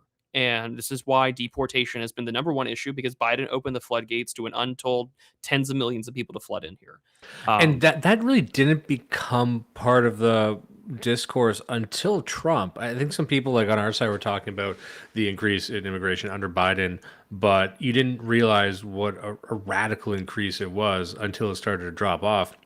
You realize that the floodgates were open, but I'd like to harken back to that time about how, again, nihilistic and defeated. And under Biden, things were so bad, and it was so laughably obtuse, and it was such a joke of an administration. But I don't think. I guess there was some unity to be felt in that. It's like this side is embarrassing themselves. That's good. We can commiserate over that. And things, I think, on our side of the marginal right have gotten way worse since Trump was elected. It would be better if we had a blithering moron as president. And by we, I mean, I include Canada because, in a sense, everyone's American. So we're allowed to speak as if we're voters as well. But yeah. And I mean, he highlights a good example of this, right? Just by what Dems will do and what a future administration there will be. I mean, I think that the 2024 election was a really good point to make about this. The place of white people in the Democratic coalition is to be Harry Sisson or Tim Walz, a goofy TV retarded dad, or a laughable, unmasculine, gay twink that is only to champion your regulation, disarmament, and disenfranchisement. And remember, speaking of things not to let anyone forget, do not let the Democrats forget that they tried to make Tim Walz into a sex symbol. They tried it out for a couple weeks. Do you remember that? That he was like the cool, like Tim. Remember tweets and shit like Tim Walz, like he's the guy who would like jackhammer you against the wall, and I'm like, who did this come from? What memo? Show me the memo this came from. And at least, and then he's just gotten worse and more dunderheaded. That entire campaign truly was the epitome of millennial white women progressive writing. Like if Glee was a presidential campaign, it was the Kamala Harris campaign. Dude, I'm still calling things brat. That was a funny thing that happened. Like, Kamala Harris is brat. Remember brat? You remember Lime Green? Remember Nick Fuentes saying that Kamala Harris is brat? Anyway. Anywho, we're not going to talk. So to point out an example, right, and Carl does a really good job of this. He says, nowhere is more apparent in the Biden selection of Nancy Abudu for the 11th Circuit Court of Appeals. Abudu came directly from a career at the Southern Poverty Law Center, which I think is... Sorry, what page is that again? I just had it. It's the next page 26. I'm reading straight from it. Oh, no, because I love this story here. It's a good one. It's a fun one. Nancy Gabana Abudu, raised in Alexandria, Virginia, immigrants from Ghana, influenced by Pan-Africanist movements, including her father's anti-apartheid activism in South Africa. I wonder if he ever gave anybody a necklace. But we'll carry on here and read. So Carl writes directly from a career in Southern Poverty Law Center. I'm sure most people in the audience are familiar with the SPLC, a far left group that has made a career out of smearing conservatives, doxing your friends, reporting people for saying the very obvious things that Jeremy Carl has written here.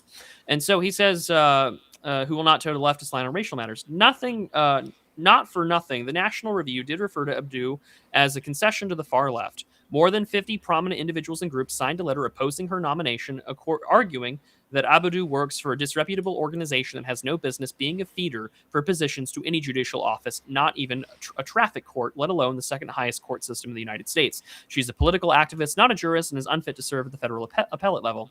According to the Family Research Council, Senator Ted Cruz is one of the most vocal critics of Abdu, drilling her on her record, highlighting her time at the SPLC and the ACLU.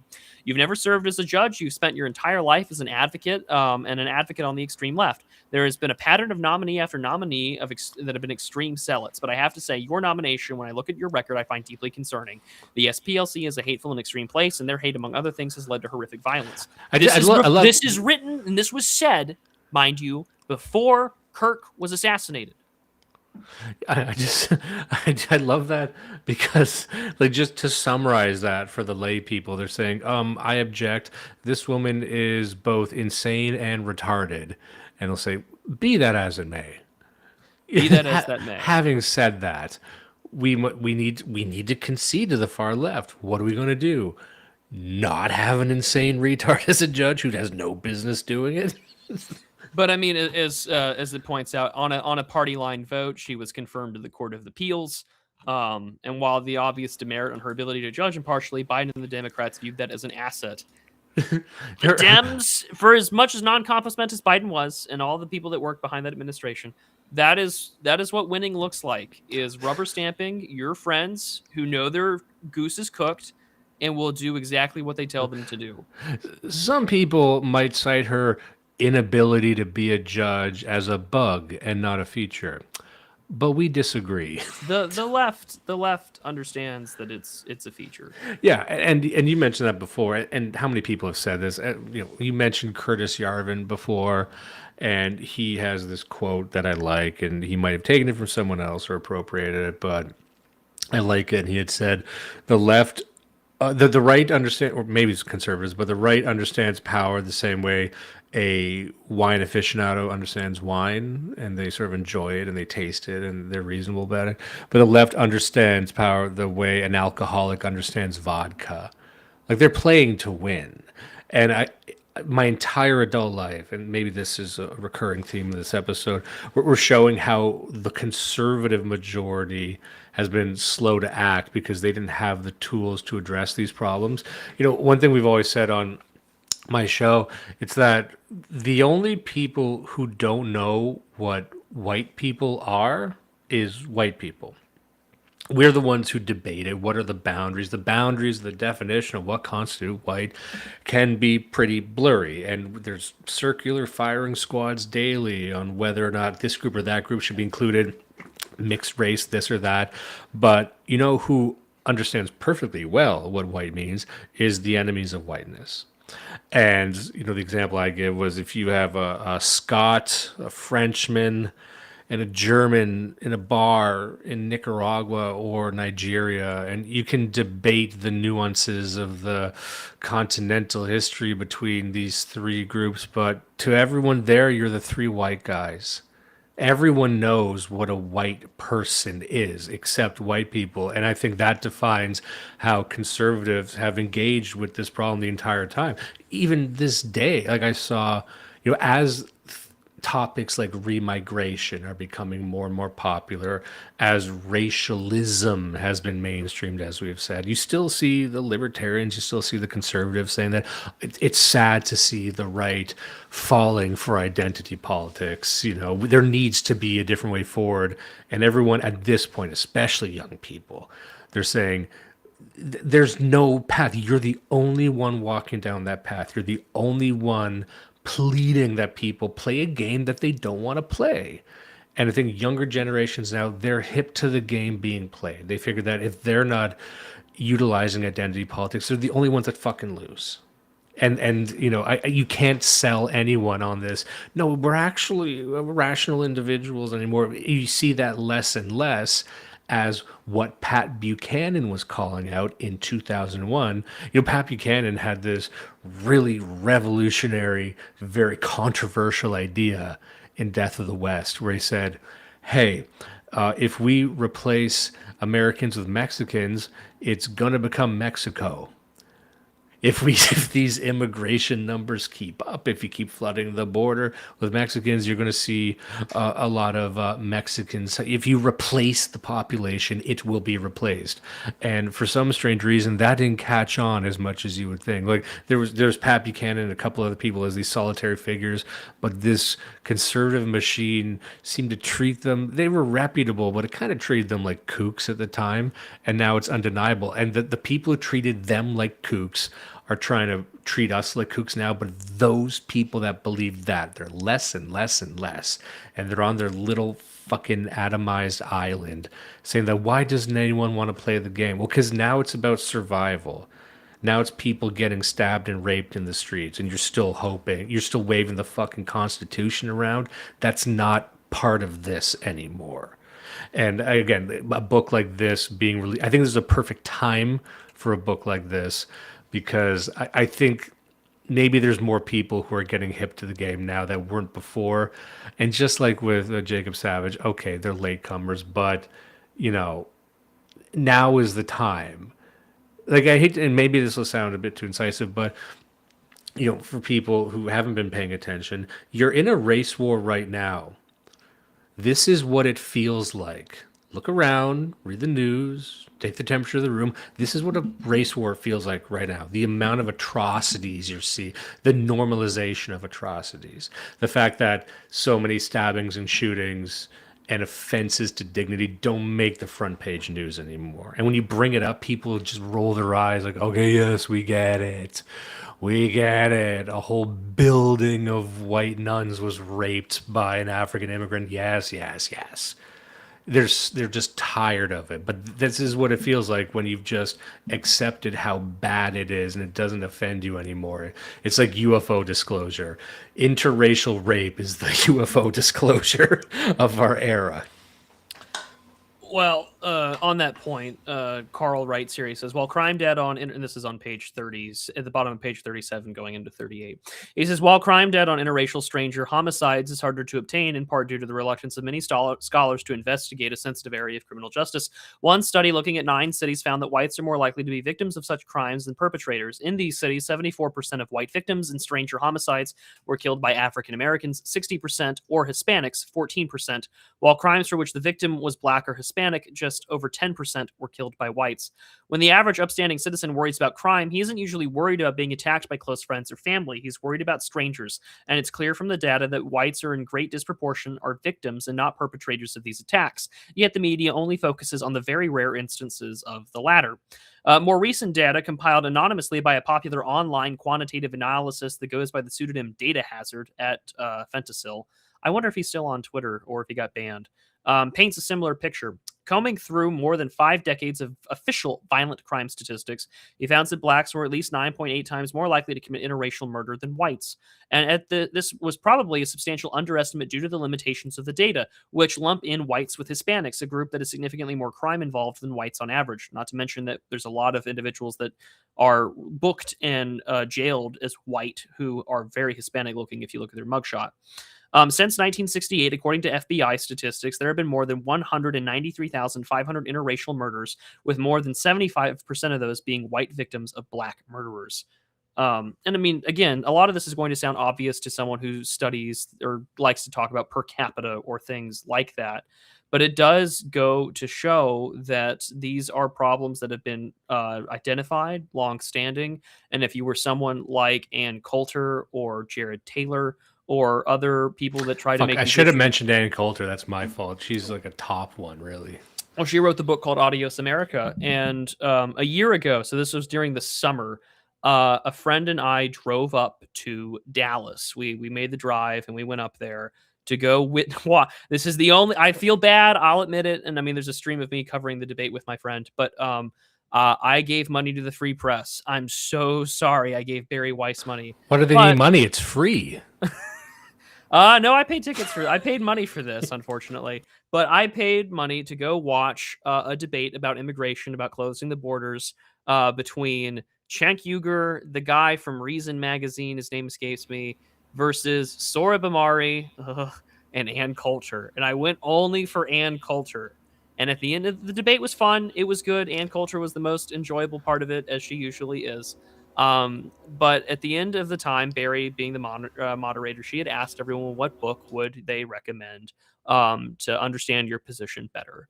I think Amari is shilled his book, and I think Cenk and the guy from Reason magazine, I think they gave some books of their own. And then Anne goes, she's just like, y'all should just read Camp of the Saints. It's the real banned book. You should go read it. Where's she That's at? not what Ann Coulter sounds like. I just wanted to do the Sandy affectation, but she was throwing heaters over the plate for a long time, like mentioning Camp of the Saints back then. Well, Where's she at? A year ago. This was last summer. Oh, never. Oh, okay. So you apologize for a thing you did last year. I apologize for going to a free press event is what I'm apologizing for. I'm not apologizing for anything else. It was real fun because my friend and I, we had our drinks and we were sitting there and we were kind of like giggling and shutting out whenever she was talking. And then we kind of realized like we were doing the like peep show, but it's just like, are we the baddies here? Because we were surrounded by a lot of like Hispanic, like young people just being very dismissive. Like they were doing the whole shaking my head so everybody knows I disagree. I love the idea of standing up in a crowd like that Norman Rockwell painting, but then just shaking your head and making sure everyone can see it. Just so everyone knows, He shaked his head Mexicanly. Chapter 4 of this book, which starts on page 49. A lot of you on Twitter are probably familiar with Nightmare Vision, and probably while he's the host of the podcast Night Owls and things like that, I would argue the thing that he is probably most well known for is popularizing the Rosedale study, to which when Jeremy put his book out, he went on Night Owls. He kind of gave Mr. Nightmare Vision the credit where credit is due, discussing the famous Rosedale thread. And Rosedale is a city that is it's just a name. It's not anything. It's not, I think you can kind of figure out if you were to do the research where the town is. I think it's in Texas. But this is from Scott Cummings, and this is a book that was called Left Behind in Rosedale, Race Relations and the Collapse of Community Institutions. And this is talking about life after white flight, at the bottom of page 59 in the book. And he says, Cummings' account of white flight in a community in the Dallas-Fort Worth Metroplex in the late 1970s and early 80s makes for a harrowing reading. From 1960 to 1990, whites collapsed from 98% of Rosedale's population to just 12%. Cummings discusses how white elderly residents became regularly victimized in racialized crimes. He explains that older white residents in Rosedale lived in constant fear and interracial rapes were common. The demographic transition had a devastating impact on Rosedale's remaining white residents as the elderly left behind had no opportunity to move. Cummings describes the situation as comparable to a natural disaster that brought about collective trauma and extreme grief among both residents and former residents as community organizations and support networks disappeared. Fear dominates them emotionally and spiritually, he says of the few remaining elderly whites left in Rosedale. They have converted their homes into fortresses. On the streets, black adolescents seize their personal possessions of the elderly. Like predators, they forcibly overwhelm them and steal their bags of groceries, wristwatches, purses, wallets, cash, and social security checks. The elderly are pushed down, shoved, and beaten. Many robberies are accompanied by violent assault, rape, or murder. Rosedale had 79 rapes reported to the police in 1982 alone, which the author says is only a small percentage of the rapes that took place in the city. Other white Rosedale residents describe being victims of random violence. One mass rapist discussed the racial revenge present in Alex Haley's famous book and miniseries, Roots, a fictionalized account of the author's family history during the times of slavery, as he was raping his elderly victim, showing a key interlinkage between media-based racial incitement and subsequent anti-white crime. A lot to take in. Yeah, and this is what's always left out when you hear about white flight, because I bet a lot of young people have heard about white flight, positioning whites as the perpetrators. You know, and he mentions in this book that white people, they're blamed when they leave a neighborhood, and then they're blamed when they enter a neighborhood in the form of gentrification. But it's always portrayed as just random, like, oh, they don't like black people, so everyone left at the same time. We never hear Like, do you understand what it would take to drive a senior citizen from the house that they inhabited for 50, 60 years of their lives, which is indeed what happens? You know, how much it takes to really get these people. It's not easy to move a house, to break a mortgage, people. Like, it's not just something you could do easily, even back then. So the amount of crime, it's not just chicken bones in the streets, people. It's like, and you really need to be a theory cell like us to really have this data to pull. But you can mention things like there's a remarkably disproportionate tendency for black people to attack white senior citizens. Like within the interracial crime statistics, everyone knows it's vastly disproportionate towards African Americans. But there's certain types of crime that only black people do. Like you've never heard of a young white guy attacking an old black woman. You've never heard that story. Find me that story. I dare you. How many winter tire sets do you want this episode? But you hear a lot. You hear this from old folks homes, senior citizens on retirement communities, where it's like it's just something they like to do, like pushing an old white lady down. The knockout game. Remember that? Punching senior citizens in the back of the head. Like that to me is almost more civilizationally offensive than the drive-by shootings, than just the murders, because it's just like this is pure predatory. It's the glee they seem to feel, and you've never heard an Asian person do that. Never in your fucking life. You've never heard of a white person. I'm do that. reminded of the late Colin Flaherty, who wrote. Yeah, I was trying to find his name the other day. That guy passed away a couple of years ago, and I don't think he ever really got his due. But there was another guy who was on the front lines, author of "White Girl Bleed a Lot." That's his book. So people look that up as well. Yeah, and that was covering the stuff in 2012, right after Trayvon, and just a lot of other crime as well. And also, this does echo back to the 1960s as well. I mean, if you've read Days of Rage, or if you've highlighted and Dimes and I had famously covered a book sort of highlighting some of the tense relationships. No. But I mean, for instance, one of the popular books about these prison memoirs from various activists during the 1960s who were, aiming for Black liberation. These books would receive massive praise in liberal press and in the New York Times. But in those texts, they would talk about racially motivated rape as revenge. They would talk about burning businesses and things like that. And can I just give the example that I know you're referring to? The reason is because I was debating whether or not to cover this one on the show. I think in 2026, maybe we can hop off the racial thing for just a moment, because there's some of these other really trippy books I'd love to get to.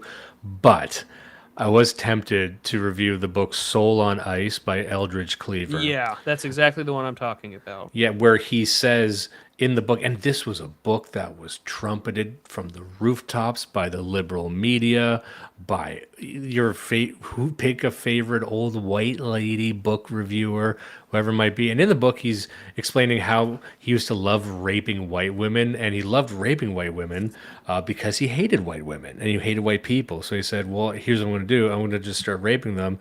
And then a lot of people thought this was a cool story of liberation and, in a way, justice. And like, to me, it offends every sense at your disposal, right? But this is the type of shit that they were selling to white people. And again, it hasn't changed that much. When did this book come out? Cleaver's book? I'm looking at one that's published in 99, but it must have been before that. Maybe Soul it was in on 99. Ice. It came out it's a series of essays. It was originally in 1966, published There in we go. 68. Yeah, so It's like I said, it's a bunch of prison essays and memoirs. Yeah. So anyway, I just wanted to we do that. In chapter 6 of the book, Carl focuses much on erasure, which is a term that has been used a lot in some of these conservative and I had more racially focused circles on the right. White erasure being a term I know many people have used in the past. I think even Bob Whitaker used it, and so did Sam Francis. even Pat Buchanan as well. But one of the things that I think is really important is that Robert E. Lee statue was recently taken down from the House of Representatives in the Capitol Rotunda. And it was replaced, statue of Lee replaced by, I think I saw this. It was Barbara Rose Johns, who apparently did a school walkout in 1951 about the conditions in her segregated high school. A person who Matt Walsh... You replaced Robert E. Lee with a black woman who didn't do her job? Well, a black teenager. But anyways, jokes aside, Matt Walsh very properly said, no one knows who the hell this person is. But in chapter 6, Carl points out, that when we take a look at the erasure, for instance, even Murray Rothbard got this right, where they talked about, for instance, the elimination of Columbus Day. And while the Sopranos have the famous phrase that's anti-Italian discrimination, changing it, of course, to quote-unquote Indigenous Peoples Day has worked very well with left-wing erasure of Europeans and whites in general in America, because when we see all these books on Indigenous studies and things like that, Europeans are not indigenous to anywhere. And it basically normalizes the rhetoric of that they don't belong anywhere at all whatsoever. And so, for instance, when we take a look at changing things from Columbus, and again, so much of this book focuses on the 2020s because it's just chock full of examples. In 2020, Johnson had a fountain named for her in Manhattan, and suddenly in the East River Park, a substantial 7-acre space in Williamsburg, Brooklyn, also named for her. This is on page 97. Not content with the recognition, a group of transgender activists illegally installed a bust of Johnson on Christopher Street Park in New York City, across the famous Stonewall Inn, where a site of rioters and patrons against a police raid that seemed to be the birth of the modern gay rights movement. The bust, and a surprise to only those who do not understand leftist governance, was allowed to remain for at least a year and a half before going on an exhibit in prestigious City Avenue. So imagine how long a statue of Columbus would be allowed to stay unauthorized in a New York City park. Now, who is Marsha P. Johnson, born Malcolm Michaels, you might ask? I remember this. This is great. He was a black drag queen who was evidently known within his circles for cultivating an unusual look and having a charismatic personality. Among a few others, he started a ramshackle group house to take in gay street kids. That's about it for redeeming virtues. Present at the Stonewall riots, and even assuming one found praiseworthy, he was not one of the instigators. As a side note, the original statues commemorating the Stonewall riots placed near the Stonewall Inn were created by noted sculptor George Siegel. Siegel's sculptures were usually white as a result of his use of plaster, a choice of material that would lead to Siegel being attacked for racial exclusion. Black plaster matters, I guess, as Carl notes. Johnson described his New York City being, the founder of Street Transvestite Action Revolutionaries, a star network established by the communal house where he took in of them. And of course, he probably, and he says basically just had HIV and became a relatively not important person. But this is the kind of people that we erase and put up when replacing Columbus or any of the other founders of America. Summarizing that even further, it's like, well, who was Johnson? A lot of people don't know. Imagine this written in the New York Times. Who's this Johnson everyone's talking about? Well, he's a gay fella who dresses like a lady and he's got AIDS. End of bio. End of Wikipedia article. It's like, oh, okay. So did he have the most AIDS? Like, I don't understand. He's either the blackest or had the most AIDS, or he owned the most dresses. Like, what is the most? You know what I mean? Like, what you have a statue of you. Like, you must have been the most AIDS-riddled man. Otherwise, I don't understand why you have a statue. Yeah, raises some interesting questions. Carl carries on. It's just, as John Jay famously said in Federalist Number 2, with equal pleasure, I have often taken notice that Providence has been pleased to give us this one connected country of one united people, a people descended from the same ancestors, speaking the same language, professing the same religion, attached to the same principles of government, very similar in their manners and customs. At the time, this was considered common sense. No less than George Washington said that immigrants, by an intermixture with our people, they or their descendants, get assimilated to our customs, measures, and laws. In word, they would soon become one people. Yet in today's multicultural America, this is considered racist heresy. Given this history, it is perhaps unsurprising that the founding fathers are themselves under attack in their own homes, as we now see with Washington, Jefferson, and James Madison. excuse me, in Montpelier, James Madison's home, slavery and racism take center stage, while Madison's role as the father of the Constitution and being one of the early pivotal presidents is treated as a sideshow. In a 2022 tour, there were no American flags or displays devoted to any of his accomplishments. Instead, a large donation from leftist billionaire and Carlyle Group co-founder David Rubenstein ensured the core presentations were about slavery and racial conflicts. One unhappy visitor who toured the new Multiplier called it a 1-hour critical race theory experience disguised as a tour. Even the children's gift shop at the Multiplier Books store had Ibram X. Kendi, including politically correct tomes like Anti-Racist Baby. How many serious works of American history it had were unclear. Some are fighting back against this tendentious reading of history. That includes Hartingly, a descendant of one of the slaves who lived at Madison's plantation, and accused the board of directors for trying to transform James Madison's home into a black history and black rights organization that could care less about James Madison and his legacy. And there's a lot of this too. We've seen this, of course, with trying to take down Teddy Roosevelt. We've taken down numerous statues, not just of Civil War monuments. Of course, this is very famous for what happened in Charlottesville in 2017, but also in places that are in the South that were part of the Confederacy have now, since 2020 onward, have voted to move them or put them in museums or to cover them up or to not make them well known, which is quite tragic. Considering that a lot of these small towns have, I've written about this on Substack before. One of my old jobs when I worked for a small sort of governmental body on the state level, I had to travel a lot to a lot of small local towns that were either, really run down or abandoned, or were really relying on a few key oil and gas industries to stay alive. And when you go to the center of these towns, sure, they look dilapidated or they're definitely old and aged. Like this, the golden years have passed. The thing that is at the center of most of these towns is plaques illustrating what this town's sons and fathers have given to their country over the course of all these wars. Whether it's the Civil War, World War I, Korea, Vietnam, World War II, Afghanistan, Iraq, etc. People from these small towns would answer the call that their country asked of them to do, and some gave all, and some managed to come back broken, and some managed to come back fully intact. Almost every small town in America is like that. And that includes, monuments from very olden times, whether it's the Mexican-American War and things like that, that people get to call racist now. And whether it's about this Confederate monuments, that still continued on even after the first Trump administration, even after Charlottesville. Lest we forget what had happened to Robert E. Lee's horse. If I remember correctly, they moved Traveler, who was buried, and they disinterred the little grave at Washington and Lee University.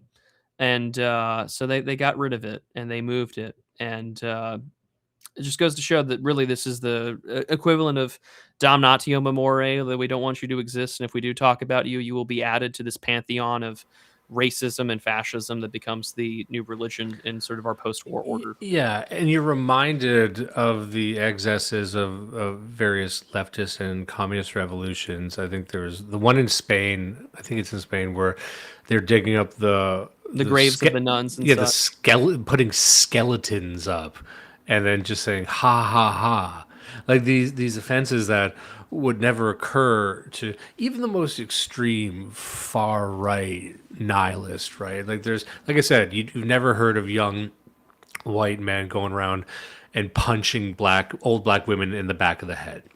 That doesn't fucking happen. It would never occur to you. You don't hear skinheads doing that. You don't hear about Nazis doing that. But you'll have like regular black teenagers who do the opposite. Similarly, as extreme as these far right ideologues might be, like I don't think they would actually like commit atrocities on corpses. And it's just, I don't know. I some people complain about this on our side, but I don't think we have that drive for humiliation.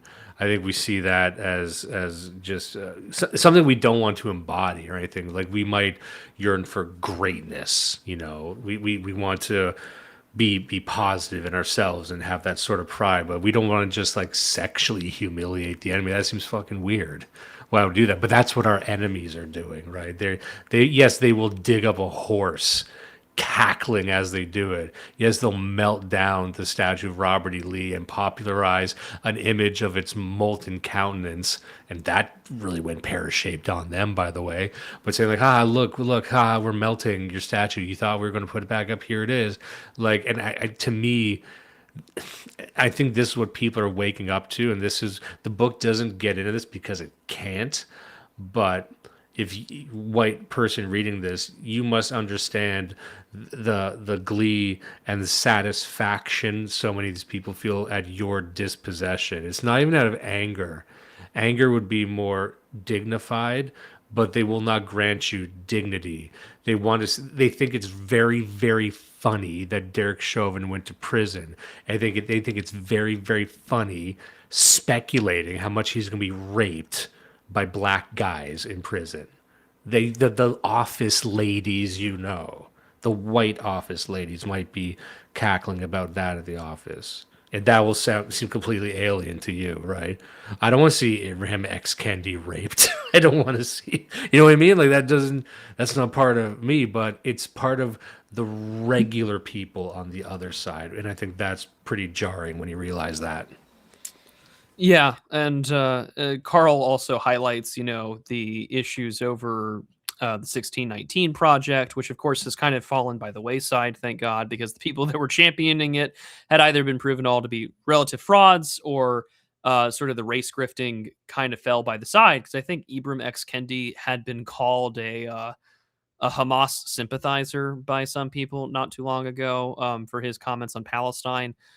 Which, if you're interested in what that relationship is like, I would really recommend you read a really good book published in 1995 by Mr. Murray Friedman called What Went Wrong.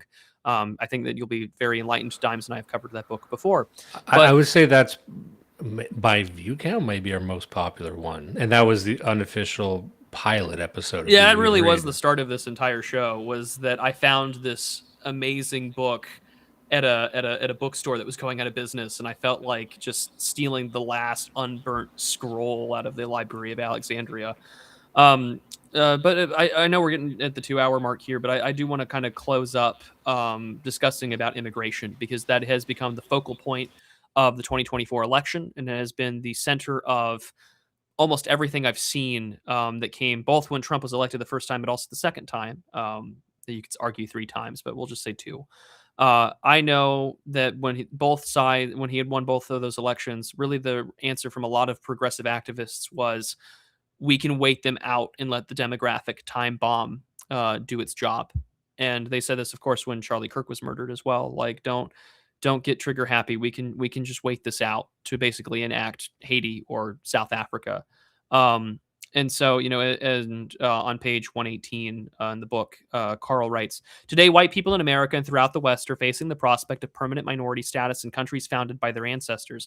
American and increasingly European immigration policies are not copied anywhere else in the world. China tightly controls its borders, letting only a few thousand legal immigrants per year. In Japan, despite having the world's most rapidly aging population and shrinking workforce, just 2% of its population are immigrants, mostly from ethnically and culturally similar Asian countries. Immigrants make up less than 1% of Mexico's population.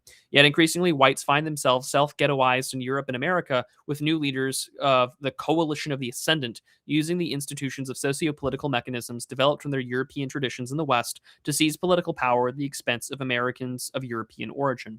We're told that America is a nation of immigrants. It's a fascinating piece of propaganda that originates from 1950s ethnic group pressure. America did not always conceive itself this way. In its origins, as we have discussed, was not a nation of immigrants, but a nation of settlers. Yet historically inaccurate nation of immigrants concept has come to define much of our contemporary immigration policy." Carrying on later in this section, he covers a lot of things that are vitally important, such as Frederick Jackson Turner's frontier thesis, that the frontier was the great Americanizer. And it was also sort of the foundation of sort of American popular democracy as we know it. I've covered Frederick Jackson Turner's essays on a podcast called American Spirits, hosted by the Old Glory Club. Well worth your time. But I think as he carries on here, Carl writes here later on in page 124, he writes, as the New York Times observed, congressmen who challenged the 2020 election were more likely to come from districts with both falling white populations and poor, less educated white Americans for whom the Great Replacement is just the latest step in their disenfranchisement and dispossession. Nonetheless, the Times used this reality to mount a vicious attack on white conservatives. How did the replacement of their demographics and culture become something that they were supposed to joyfully accept? No, certainly no one else in the world, besides outside of historically white nations of Europe, has been told that they must celebrate their replacement. In this age of diversity and inclusion, it is worth exploring in addition to the census data that we've already discussed, just overwhelmingly white and how white an early American political community was. To suggest otherwise is an erasure of history. Virtually all of the even modest Latin American immigration to the United States before the Mexican-American War in 1848 was into states and territories on the border. There were only 25,000 Hispanics living in the historic core of the United States outside of states bordering Mexico, a population approximately 24 million. That's a bit more than 0.1% of the population, 240 years after the first European settlement. Another 85,000 were incorporated to the U.S. after the Mexican-American War. The Chinese-American population, which made up a vast majority of early Asian Americans, was just 4,000 in 1840, and then in 1940, just 106,000, also less than 0.1% of the U.S. That's a good amount of Chinese restaurants for America. You know what I mean? Like, you don't need many, like 4,000 people. That's like 4,000 Chinese food restaurants. That's enough, right? That's the ceiling. That's what it should be. It is insane that you mentioned Chinese restaurants, and it is crazy that this is the that's the metric. I'm just everyone. A lot of our colleagues immediately go to the Bible. It's just like Esau selling his birthright for gruel. Like, really, a bowl of lentils is worth your birthright. And well, I'm a foodie, Prude, so am I. I'm always looking for a nice little place. But now that I have the recipes, we've got the recipes for gruel. I'm always looking for a nice little gruel place. Like you slop. I like slop. I like my wife slop. I like my wife chow. I like me as I'm thinking about what my fiance has sent me. She's texted me a picture of whatever she's cooking. So I'm like, I can relate. I can relate. It's nice. I like. But I'm also thinking to myself, now that I have the recipes. Now that you got the recipes from your wife, do we even need the wife? I like being. I like being so entrenched in the discourse that you're not allowed to like food. I did tell. I think the day after I got engaged, I told a lot of friends, if I turn into one of those annoying wife guy posters, you have every right to like execute me live on Twitter. So, I hope that doesn't happen for the sake of my life. Yeah. Well, I'll tell you what. There's one. I've had my issues with Nick Fuentes in the past, but there's this one clip I saw from him, and he was referencing some post some guy made. A real man's man, a masculine creator. He's saying you're not a real man until you've held your infant daughter alone in the dark and wept over the future that you envision for her. And he's like, men don't do that. That's girl stuff. Like holding your baby and crying in the dark. And I'm like, you know what? He's fucking right. I don't care how big your muscles are. And I don't think that's in you. I don't anticipate. You sound like a switch gets flipped and you become like an annoying bitch when you get married. You really need to want to be that. And so I'm not worried about that for you. But also, speaking of the 1990s, maybe we can conclude here. I mean, there's a whole section that Carl spends on solutions, but I was going to just like, I'm going to Jeremy and I have talked about that on the interview I did with him. But I just want to say this for the 90s. This is the last thing I'll say. By the 1990s, even new Democrat rhetoric on immigration was changing, as President Clinton said in a 1998 address to Portland State. It's over 25 years ago. Quote, today, largely because of immigration, there are no majority race in Hawaii or Houston or New York City. Within 5 years, there will be no majority race in our largest state, California. In little more than 50 years, there will be no majority race in the United States. My emphasis. These immigrants are energizing our culture and broadening our vision of the world. They are renewing our most basic values and reminding us what it all means to be truly American. End quote. As Carl says right after, sounds kind of like a great replacement. Don't you love how they've changed the tune on Great Replacement? You were called insane for saying that not that long ago. And now it's like, well, yeah, it's a replacement, but it's not speaking great. of Ann Coulter, she got banned from CPAC for talking about this, I think, in like 2012 for a long time. Yeah, until Trump came into office.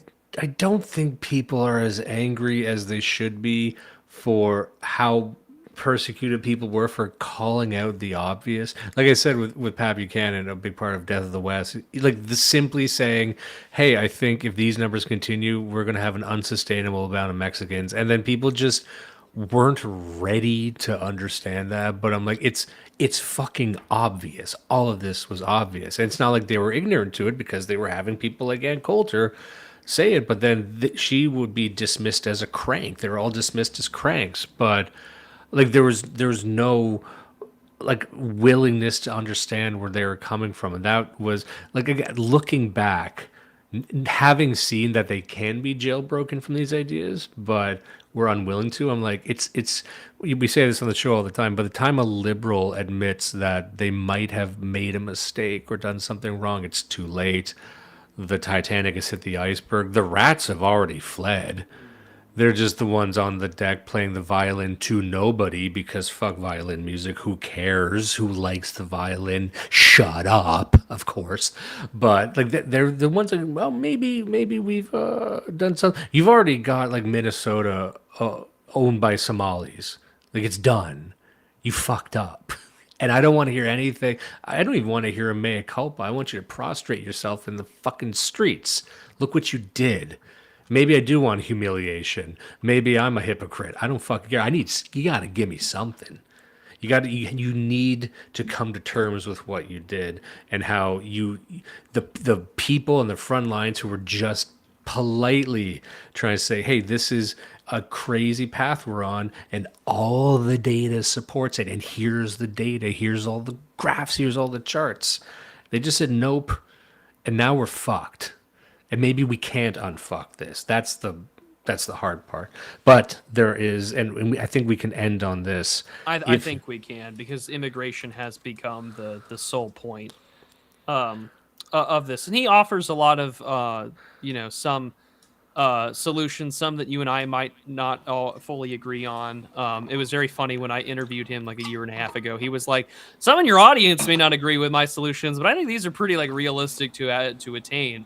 And of course, he and I might disagree on like end goals, but also at the same time, Carl and others that have read his book are in a position to potentially enact these things. So I do remain hopeful, but also the fact that the administration got the one big beautiful bill, and now that the basically immigration and customs and border patrol have like a budget the size of the U.S. Marine Corps is very heartwarming to me. But he offers his solutions. There's quite a few that are selected in here. Yeah, and if I could just go point, we don't need to read the entire thing, but yeah. First of all, White Shift America's Ethnicity. It's from political scientist Eric Kaufman. Yes. And he says, the book, have you read White Shift, or maybe no, I haven't. No. Do you want to cover that one of these days? I think I've read it. Good. It's good, I assume. Then it's worth your time. So is The Cultural Transplant, and that's by Garrett. What's his name? Garrett Jones. That's also a really good book on immigration. He says here, our goal must not just be to stop the momentum, but to roll it back. Heroes on the side of the debate, Mike Gonzalez, among others. They're talking about just the sheer genetic stock here, and this is a very complicated issue. This can, I think, be broken down into sub-points about how you could reverse demographic replacement. There's been many propositions over the years from places as far-flung as Germany in the mid-20th century, but like driving up the birth rate eugenically is way more complex than you would think. And some people would think that, just offer tax breaks, just offer a monetary incentive. That moves the needle a little bit, but not nearly as much as you think. It's been attempted in many countries. I think it's being attempted right now in Japan, maybe. There's some Asian countries that are actually trying to reverse the birth rate decline. So they're just giving away money basically to people who want to have children. But I don't know. The Japanese are the pandas. other thing too is that a positive vision for the future has to be required.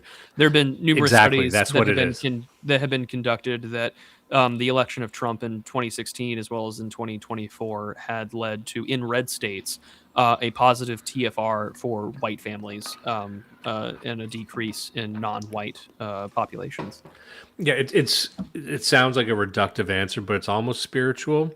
but you need to have. There is a spiritual element to it, which I know Yeah. sometimes that leads to eye rolls, but I think that it becomes important to consider that if you don't have a future that is teleologically rooted, that you are doing something that your children and your posterity will appreciate or have, then it feels very hopeless. I mean, there's a lot of literature that's not even, I mean, non-Christian literature. I mean, there's a lot of like pre-Christian European literature that describes the importance of doing things for your posterity. Yeah, basically, it's non-ideological.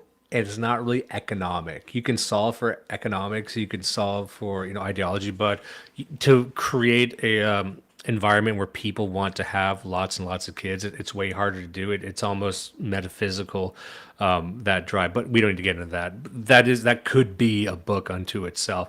And also, as I said, eugenic, and by eugenic I mean increasing the birth rate for the types of people you want to increase the birth rate.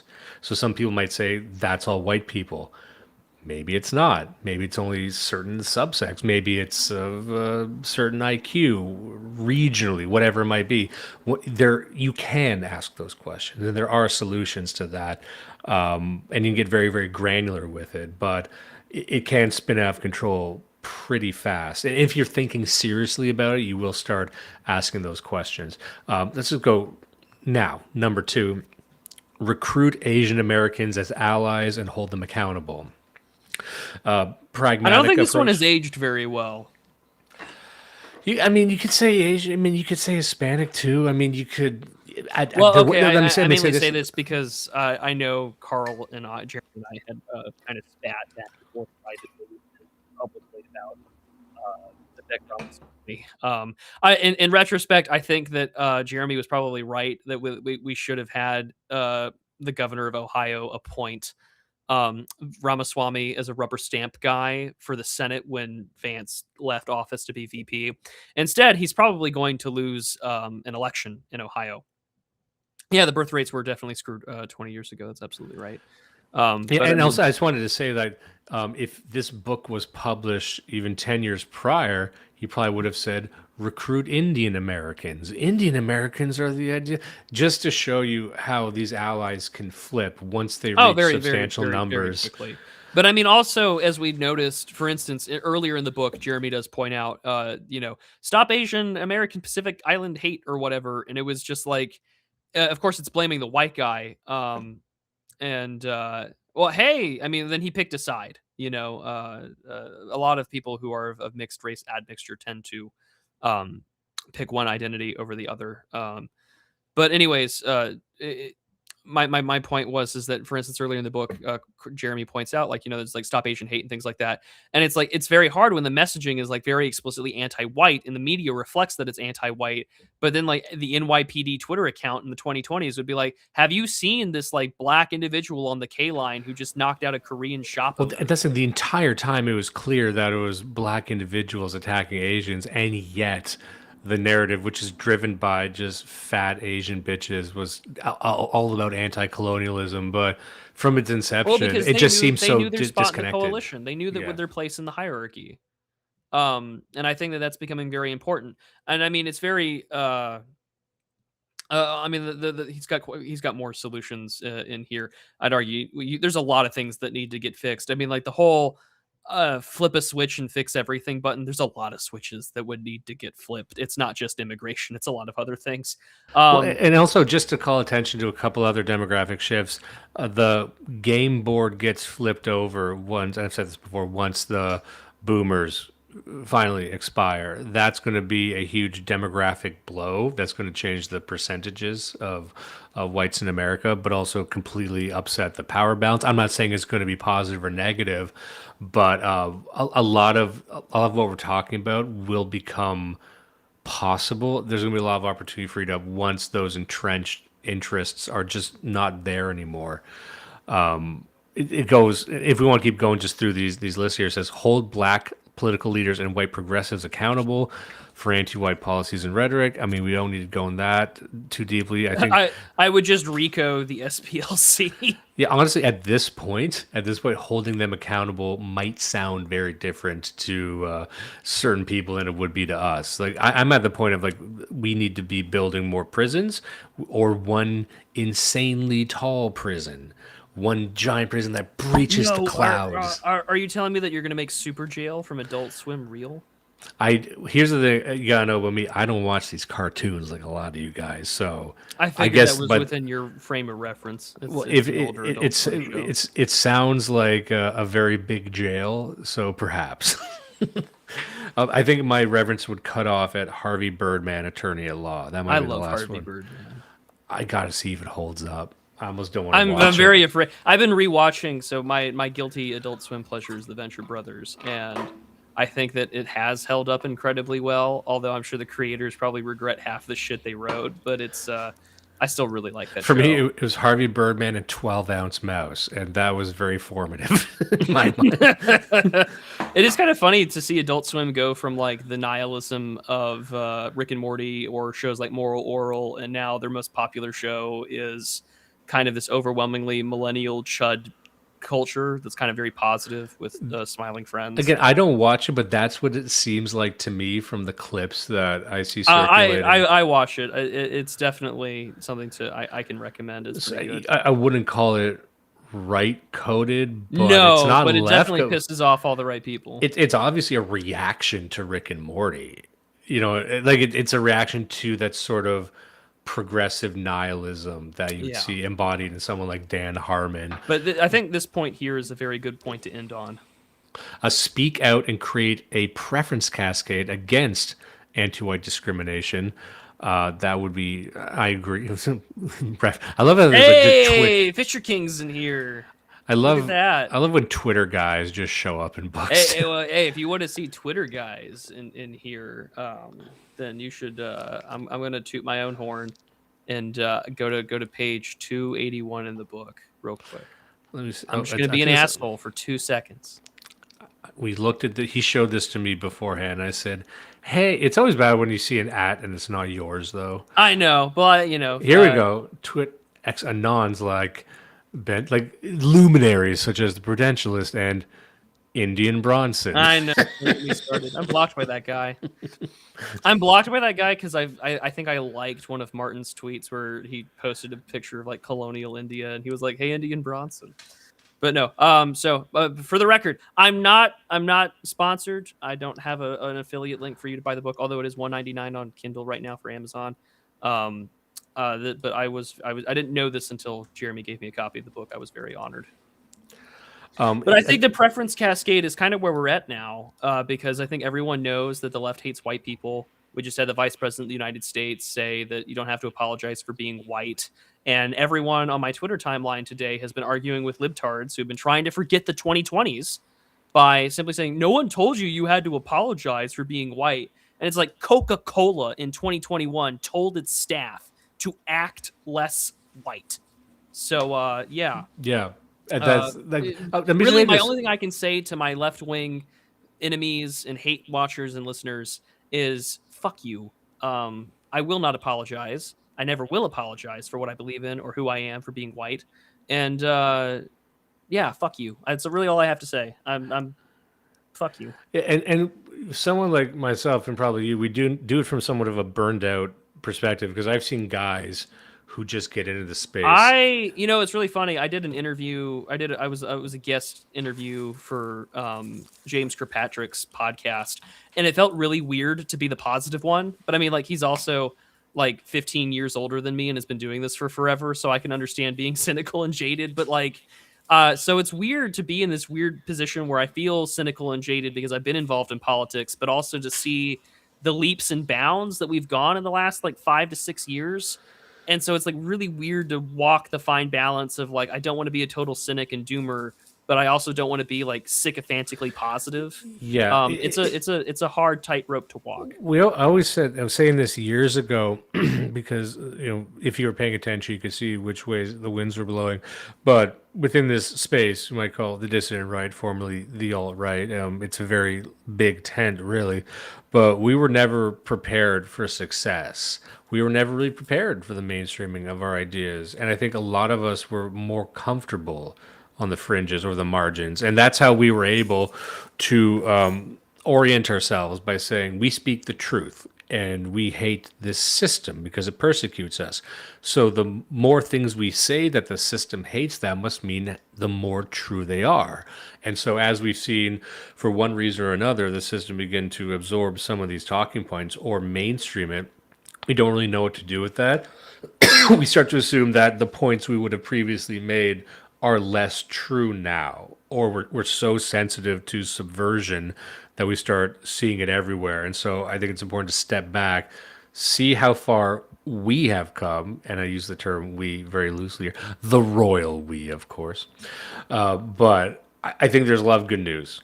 I think there's been a lot of strides that have been made on a lot of different fronts. However, we're in a new space. We were in one room before, we're in a different room now. And we are open to subversion. We are open to bad actors. I think we need more gatekeepers. I think we need more filters. We're getting a lot of scum over on our side, former leftists and anarchists filtering in through, smuggling in some cockamamie ideas, not really addressing any of their priors, but just they were on the left because they thought that was what was winning, and then the left stopped winning, so they detect that there's winning going on the right, and they just want to win, so they're here to win. I have nothing but contempt for those people. You need to watch out for those people. Those people will sell you out. They're here because it's fucking cool. Well, guess what? I'm not cool. Guess what? All my niggas is fired, and I don't want nothing to do with you people. Well, as we conclude here, I'm gonna. There were two super chats that came in on my end. I'm gonna go see if I can go find them real quick. Oh, there we go. There were quite a few. So quite a few people had come on in and became channel memberships. That's very great. You get to see videos early and support my my work and things like that. On and on. So I'm going to just read through the super chats real quick from YouTube. Obviously, I can't put them up on screen. So nevertheless, I'm going to just start out there. Vitlaus just sends $10. That's all he says. It just sends $10. And I say, thank you, sir. I greatly appreciate it. Our mutual friend and a financial supporter of the show, Sean Weiland, says, Merry Christmas, one and all. Well, Merry Christmas to you, Sean. I hope that you have a great Christmas. It's just in a couple of days. I'm really excited for that. Wingman said that he was running late to the show. He had to go on chocolate run for his girlfriend. Well, that's definitely understandable. I've done that before. Wingman also says, I would also appreciate prayers. I have a job exam very soon, so I will put you down on my list, Wingman, of all the internet people I have on my commemorations list. And then Jermuskek 1101, he just says, what's up for $4.99? Well, I greatly appreciate it. Nonetheless, we're glad that you're all here. So thank you all very much for listening in. I wanted to cover this book. It's very funny.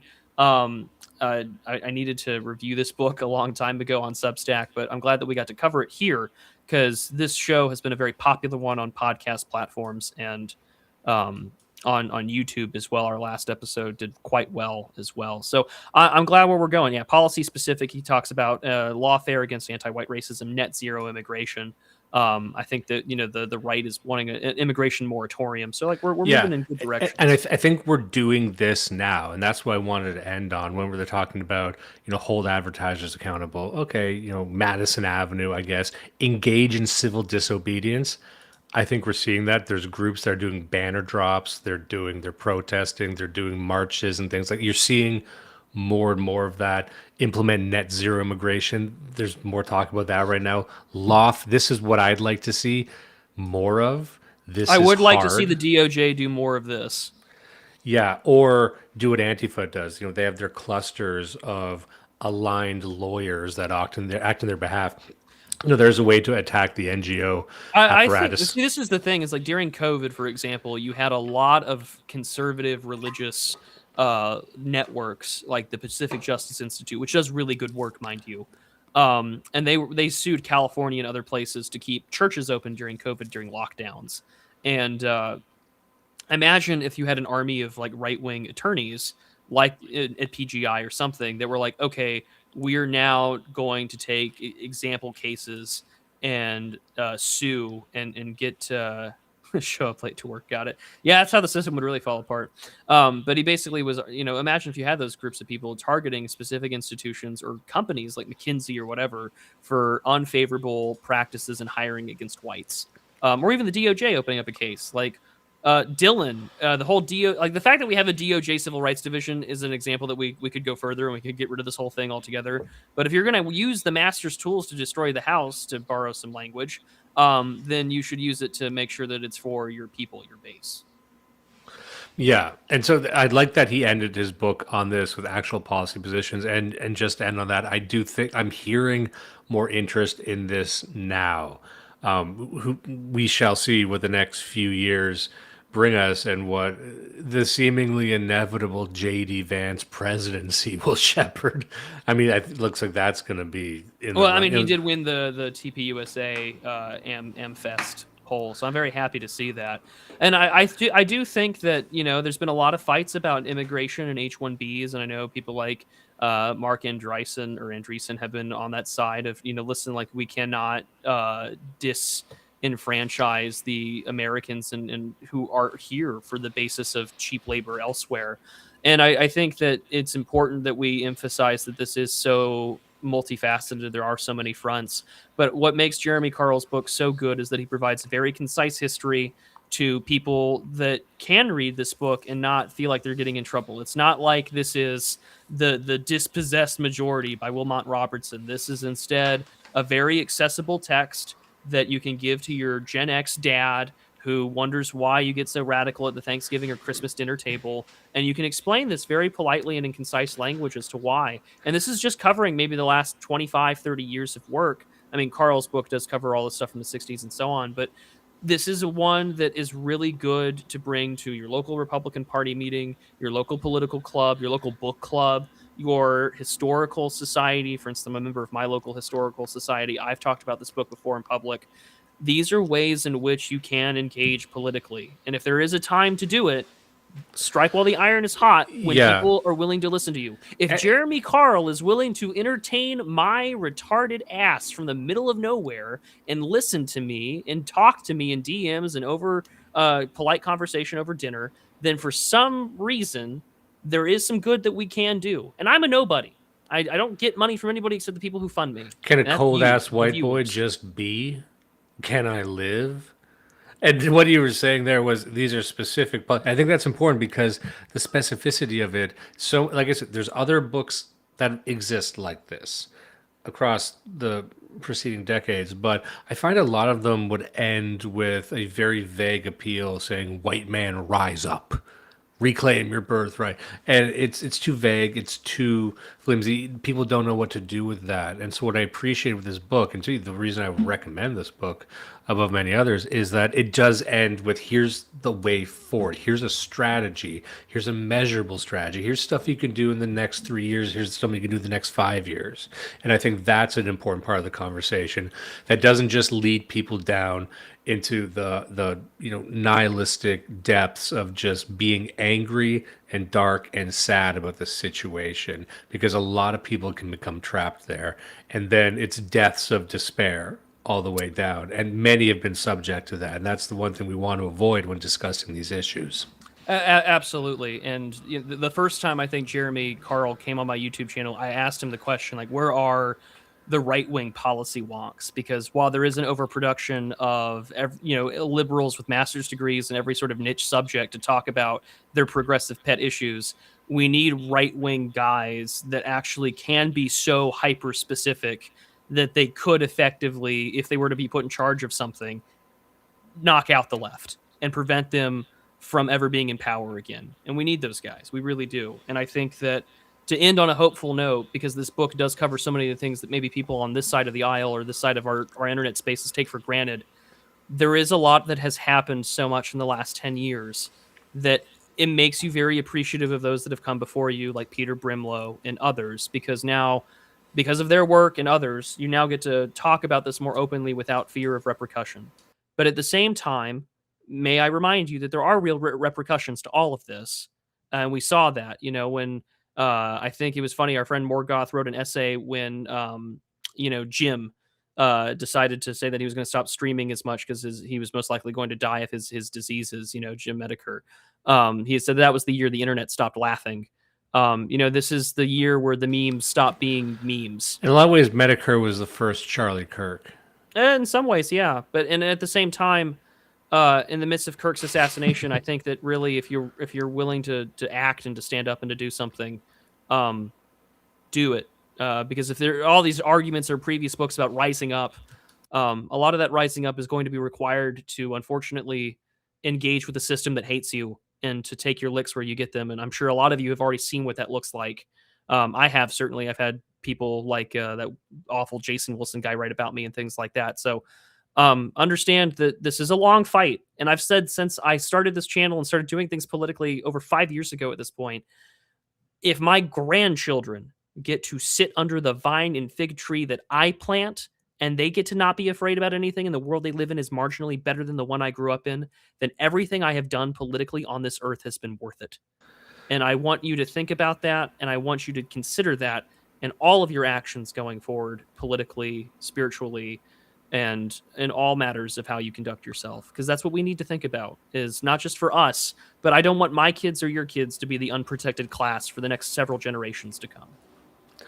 My grandchildren are going to look up at the statue of me, and the plaque will say, "The most online man alive." And they will look at me with reverence. I had told my wife that. I said, when one of us goes, she's like, I don't need a fancy funeral. I don't need a big, I'm like, no, first of all, we're having a mausoleum, at least. What you do whatever the fuck you want, get cremated. You're Catholic, by the way, so you can't, but whatever. I'm reminding her what she's not allowed to do. Anyway, I'm like, I'm going to need a statue. And don't fuck around with the statue. This has to be a 1,000-year statue. She's like, but what if, don't you want to leave money to the kids? No, this is money. This is value, right? The inspiration is value. Looking up to me, look at all the shit I posted. I'm going to be on my deathbed saying, I wish I recorded more episodes of Do You Even Read? And on that note, maybe we end it. Everyone. On that note, the last thing that came in today is from I love this guy's username. He sends $10. His name is Tealbucks Desjardins, which is such a great play on words for Tealhard Desjardins. He says, "Merry Christmas, my fellow snow angels. It has been a great year of Do You Even Read?" Oh yeah, it's been a hell of a year doing this, and I hope that you've enjoyed all the literature we've covered. We've got a lot more books to cover in 2026. Actually, can we end on this? Can we mention what we're talking about doing for next year? I don't think it's too early. We'll tee it up and we'll tease it, but we still need to put plans together. Dimes and I are planning to do an actual live show in person. Yeah, it's going to be a live recording with an audience. It's going to be a proper show. I don't know exactly when. My event schedule is filling up fast. It might be in the autumn. We're going to have to figure that out. But we have a city in America picked out for it. And I'm serious about it. And part of the reason I want to say this is to hold myself to account. But I want to do a live Do You Even Read? I'm renting a smoke machine. We're going to have lights. I've got such stupid plans for this. You're going to love it. I'm just looking forward to meeting Dimes in person. Yeah, we just meet and then don't do the show. Merry Christmas, everyone, and we'll see you next year. Merry Christmas. See you guys in 2020.